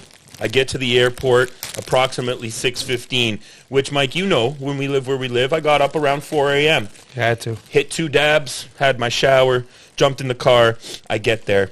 We get on the plane. We're boarded.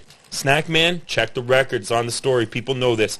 I'm in a row by myself. I think I hit the damn lottery. Lotto. Big time. Anybody that flies in the air knows. You get a row to yourself, Might as well be driving in a Lamborghini. you might as well be in first class minus the booze. Boo. So then some dude comes and sits beside me. But we have the middle. And you know what? If you're not going to get a full row, having that middle seat open, Yeah, that spacer. that spacers, and especially, let's keep it real. You're flying with these ultra low cost carriers because you're flying with a backpack. If you're checking bags and you're checking carry-ons Might and as stuff, well fucking be a millionaire. you might as well go on Air Canada. Lynx is not hitting the fucking ball up out of the park when it comes to taking stuff with you. They're hitting you for like $300 each way for a fucking bag. So Snackman's got his bag. This guy beside me must have hit a Zanny or some shit. I don't know, but he was right passed out. You remember that? To the point where everyone left the plane. And I'm like, yo, I'm not waking this guy up. You guys wake him up. What the fuck? We deboard the plane. Now, No Cap Podcast. There was a medical emergency with one of the staff members from Lynx Air. Understandable. Hey, understandable. Snackman has no beef with that. Nope. I want to be safe. I hope the guy is great and you know, he's recovering. He had appendicitis. He need to get his appendix out. They take us off the plane. Is Snackman upset? No, Snackman's not upset. He goes, he finds an outlet. He starts to edit his shit. They say, we're going to need about an hour. Snacks. No worries. That hour turns into 6 hours. Snacks. I'm like, okay. They hit me with the, hey, we're going to give you a meal voucher. I'm like, oh, yeah? They hit you with $10. Now, I don't know about you guys, but airport, $10 is not a meal. And on top of that, you can't use Tim Hortons, you can't use A&W. So if there was a chance to make it a meal, you can't do it. That's crazy they can't use A&W. You're like, that's the closest one I'm going to get to a meal for $10. Or Tim Hortons, I would have got a coffee, bagel. You know, you could make $10 stretch even in a Tim Hortons at the airport. Actually, you know what? You're right. Tim Hortons in the airport does not have increased prices. Not any more than the en route. You know what I mean? It's the same. It's the 10 same. cents more, maybe 20 cents more a thing, maybe. For a nice hot coffee on your plane ride? Gee! Hell yeah. And shout out the cheap airlines. There's a Timmy's and a Booster Juice right by those at Pearson. There is. There's a Booster Juice and a Timmy's right next to it because I take in those cheap airlines all the time. So I'm not annoyed at this point. It's 12 o'clock. 12. Now it's like, okay, we're not going to leave till 2. Now I'm starting to get a little annoyed, but I know as an air passenger in Canada that they're entitled to some compensation. They're going to have to give it some. And at this point, the thing is that these airlines will say, oh, it was a medical emergency, it was beyond our control.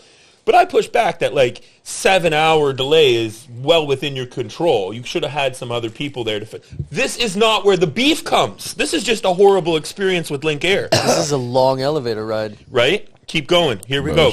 So I get on the plane, whatever. We get there, it's fine. I take the plane back. The plane ride back is not bad. Lynx Air, great value for the plane ride back. The entire experience, and I'll be honest with you, I ended up spending about 8 hours in an airport I wouldn't have spent. To me, it's not really worth it to ruin my day. But at the same time, there's a certain demographic that $125 to get across the country is unbeatable, and I would wait. People stay in standby all day. Where my beef comes with Lynx Airline, here's a crazy left turn. These motherfuckers double charged me on my credit card. Boom, boom, boom, boom. So I'm like, okay, mistakes happen. You double charge me. It's 2023. Beck, I don't know about you, but if you go to the store and you use your debit card, your phone goes blink right away. There's a charge. Yeah. You know what I mean? You instantly. Right away. Amazon, you want to send something back. That's the moment UPS scans that shit, you know, they give you your refund. I think he's trying to give us a shatterizer. Oh, do you want it? No, I don't. Okay. No, I'm trying to tell a story. I'm I thought you were actually cocaine brining me. I'm actually just holding it. Oh, okay. Keep going. So the flight back was good. The flight back wasn't bad, but the double charge. I'm talking to people, and they've been double charged $800. There's thousands of people in Canada that over this time period of a few days, Lynx Air double charged people. And they're blaming a third-party vendor, saying, oh, it's the credit card processing people that double charged you. Okay, We still don't have that. We got minor beef. We're now on day 11. They haven't refunded anybody. This is a huge corporation that took thousands and thousands of dollars from Canadian airplane riders, or however you want to, airline passengers, and it's 11 days. And they haven't refunded people that they've double charged in 2023. What are they fucking sending refunds by carrier pigeon or something? Like, Even they would have reached you by now. 100%. Yeah, they're quick to take it and slow to give it back. The pigeons? Honestly, the pigeons give it back right away, I was man. like, the pigeons, man? Pigeons got Give us respect. your Italian pigeon. Oh, hey, where's the french fries around here? Somebody throw down a couple crumbs, will ya? A bird's gotta eat.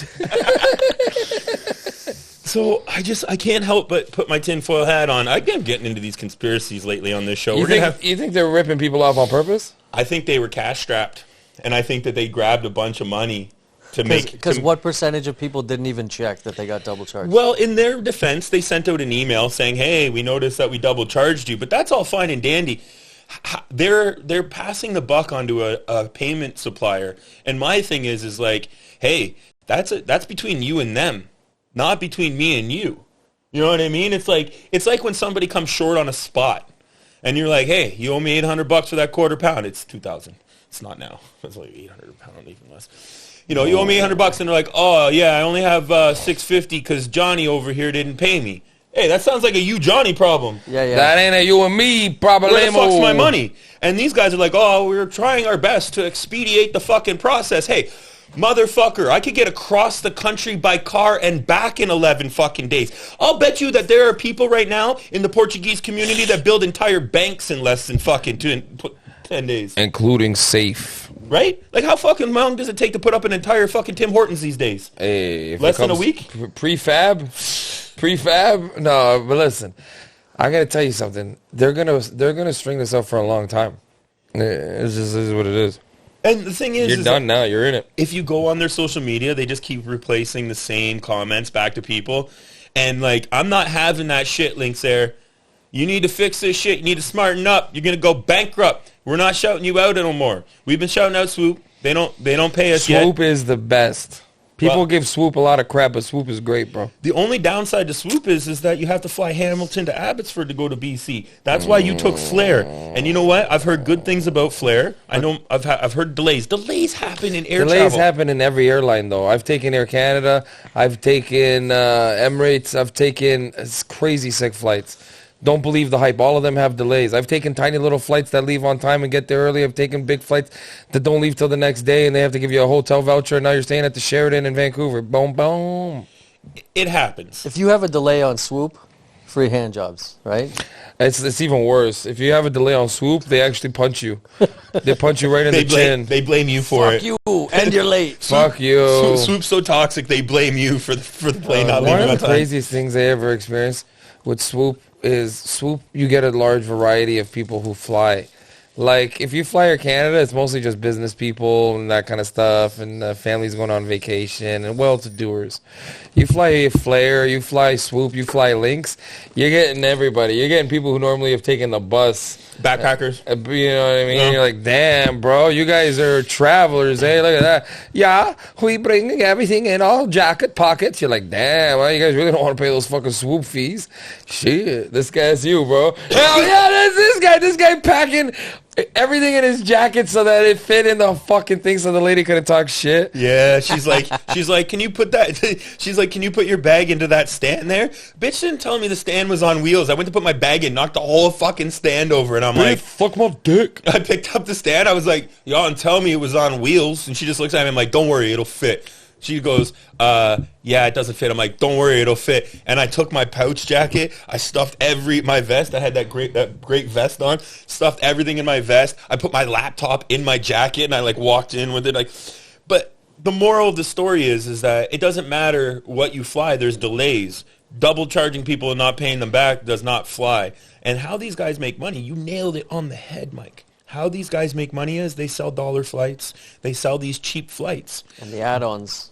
The add-ons, but no, the way they do it is they do the same thing that Ticketmaster started to do. on-demand pricing. Yeah. So when you're sitting in Vancouver and the Air Canada flight's sold out, and the Swoop one that leaves at 11 o'clock is the only one that night, that ticket one Prices way are going up. Yeah, that ticket one way $600, $700, $800, $900 one way. And the guy next to you paid $30. You're like, what? Yeah, I paid $1. One of the fares, and again, my Snackmans Beef is not about the shitty service and the horrible quality that I got from Lynx when I flew them. It's about them double charging me. But one of the flights I got was $1. There and has then to all be the fares. a certain price point where it's just not trustworthy. $1 to get on an airplane? I Then would the fee, not. there's a bunch of fees that bring it up to about $70, $80. It was $47 There you go, yeah. in Canada. So it was $46 in fees and $1 fare. Yeah. Swoop But has this is what those they too. do. They sell out of the 200 seats, they sell 30 of them for $1. Then they sell this many for $30. Then they sell this many for $70. But they know when there's 5 seats left leaving that airport going to Toronto, some businessman that got off early and wants to leave, he'll pay $500-$600 for that one-way ticket because the same ticket is $1,200 on Air Canada. They just want to get home. That's how they make their money. I gotta Anyway, fly this weekend. I fucking hate flying. We gotta wrap this up, bro. we got to finish with these cookies. And Yo, Are the you theme. crazy? These were fucking good. These are delicious. so good. You guys keep acting fucking surprised when I bring fire fucking snacks. They Oh, didn't- bro, I who just- the fuck hang would on. ever buy these I fucking... just got here. Hey, sir, how many genders are there? I don't know. I just got here. You ever seen that video? Sir, how many genders are there? I don't know. I just got here. Okay. I saw a meme the other day of someone said explaining 2023 to somebody that from 30 years ago, and it's just Kurt Cobain at Unplugged going, everyone is gay. You're like, wow, all right, Kirk. Kirk knew. All right, these are you gonna throw a score at these? Holy, These are high nines. way better than the ones that you gave me before. You gave me before, I don't know what. Chocolate chip cream pie. Yeah, it was just very normal.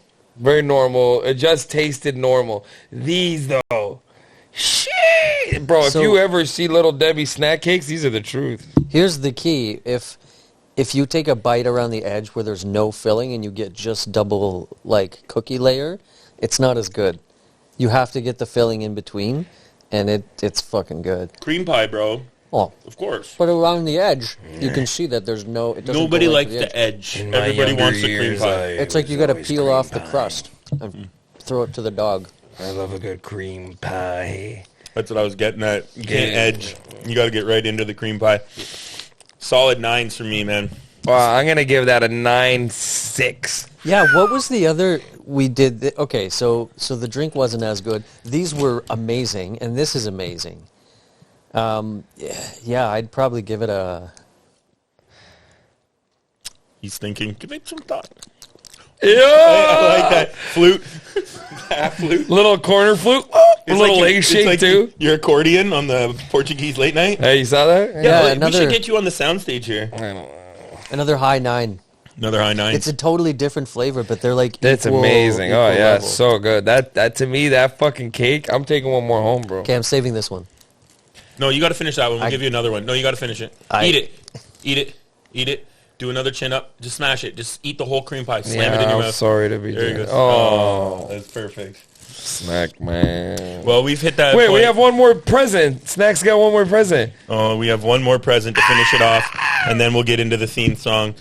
Themes. I sounded like Tyson. So Theme he's song. giving us little albums, little bags of our favorite chips, and a little box, by the way. That's ridiculous. And the Snackman, the Beck sticker collection. Yep. Stickers and some of the pins. And so this was a pin that I made. I think it was 2017. A guy that I know was working with Wu-Tang. Nice.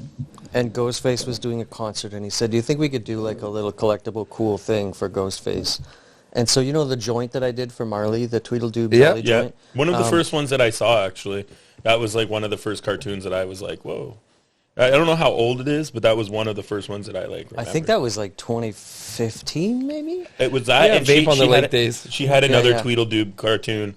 Yeah, we did a whole Alice in Weedland series, so it was Alice in Wonderland and then the Cheshire Cat, the caterpillar, like all dabbing and shit. So anyway, I did this. It was almost a companion piece for the Jolly joint. It was a Ghostface blunt. Okay. And it was a limited series of 200 pins, and we gave him the Ghostface. And I think he either gave them away or sold them at a concert. So they were like super limited, and I was like, oh, I didn't even get one. And then I talked to the guy a little while later, and there was bad blood, and they didn't work together anymore. And I said, well, I'm just going to make my own then. So I got another, I think it was 50 of the Ghostface pins. Right. And so I have for each of you one of the Ghostface pins, which I now have, I think, 5 left in my possession. Wow. No. Wow. This is like super limited Beck. There's people right now who are so jelly over this. Wow. It's like Wu-Tang officially licensed bootleg Beck. Yeah. I fucking love it. So it was when they were coming out with their own, it was like rosin, it was called Woo Goo. And they were pushing that really hard. So it originally had the Woo Goo logo on it, and I just wiped it out and threw the Beck on there. That's sick. Man, you do some amazing work. Everybody needs to, if they don't already, go follow at Roger James on Instagram and everywhere that he does stuff. That's so fucking funny, huh? Bro, think about, like, Ghostface Killer is a really funny dude, but imagine, like, that night, like, yeah, I sell them at the merch table. Those people not even knowing that they're getting super limited edition merch, like... From Beck. Yeah. Sheesh. I don't think that, and we discussed this and an ode before we leave, I don't think that people quite understand the impact that you've had on Toronto cannabis culture especially. And politics. And yeah, man, I said that to Russ. He's an artist. I said, he's like a political, satirical artist. He's amazing. You know, this is one of the people that when we started this podcast, me and Mike were most excited to have on the podcast. Just to say that we had Beck. It's been an honor to have you here, dude. Thanks, man. We appreciate it so much. And with that, I think it's time we do our theme song to head out of here, Mike. Man, are you ready? We had such a good episode today. I'm so ripped by the end of it. It's nice. That's kind of how it works around here. And now Beck and I are going to go back to my place. We're going to get high. I feel bad. Beck's got to sleep. His wife sleep. made dinner. I don't know what she made. Some cheesy chicken, feta cheese. You're just excluding me. That's the Cool Boys Club. I got to go and edit the podcast. But I have an AI now. It helps. I'd ask you to come back to Wasaga if we didn't live so close to where you live. Yeah, it is what it is. You can crash with me. Oh, yeah? This guy he has a queen bed, bro. Damn, I got to watch an Edmonton-Las Vegas game tonight, man. Hey, you know what's funny? Before we get off, just because today it's been my whole day. My cat peed. I didn't clean my litter box since I got back from the road, so it's been 4 days of my cat just pissing her. And your wife is like, fuck you, Mike, I do the laundry. Bro, so my cat, to let us know that there's the litter box full, she'll leave a little tinkle somewhere that's a high... high traffic area, so that you know, like, hey, fuckhead, clean your fucking bro. Doesn't she leave the piss right in front of this guy's bedroom door? Did you walk in it? No. Oh. So this guy gets to the house, and it's like I couldn't hide it. I'm like, should I tell him? I'm gonna tell him, hey, the cat pissed by the door today, and that's why. Because when he showed up, the window's open. There's a fan running in his room.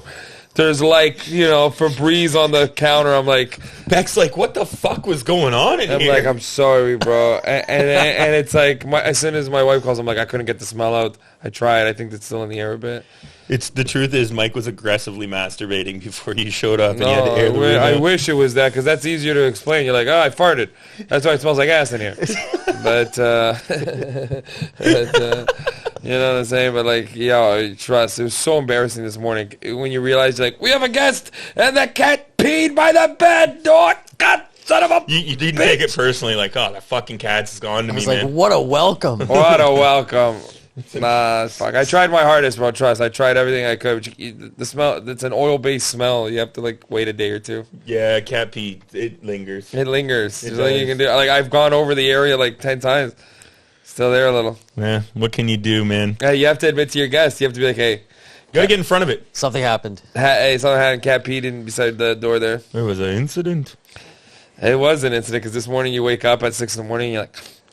It's funny, though, because when you mention it, I go, oh, it's cool, I don't care. But if you didn't mention it, I'd be like, what the fuck is that? Mike Rita's... Right, you'd be silently judging his stinky ass. No, because the rest of the house smells normal. and then by his door it just smells like pee. Like, you son of a... Mike's just sitting on the couch like, I can outsmoke this fucking cat, man.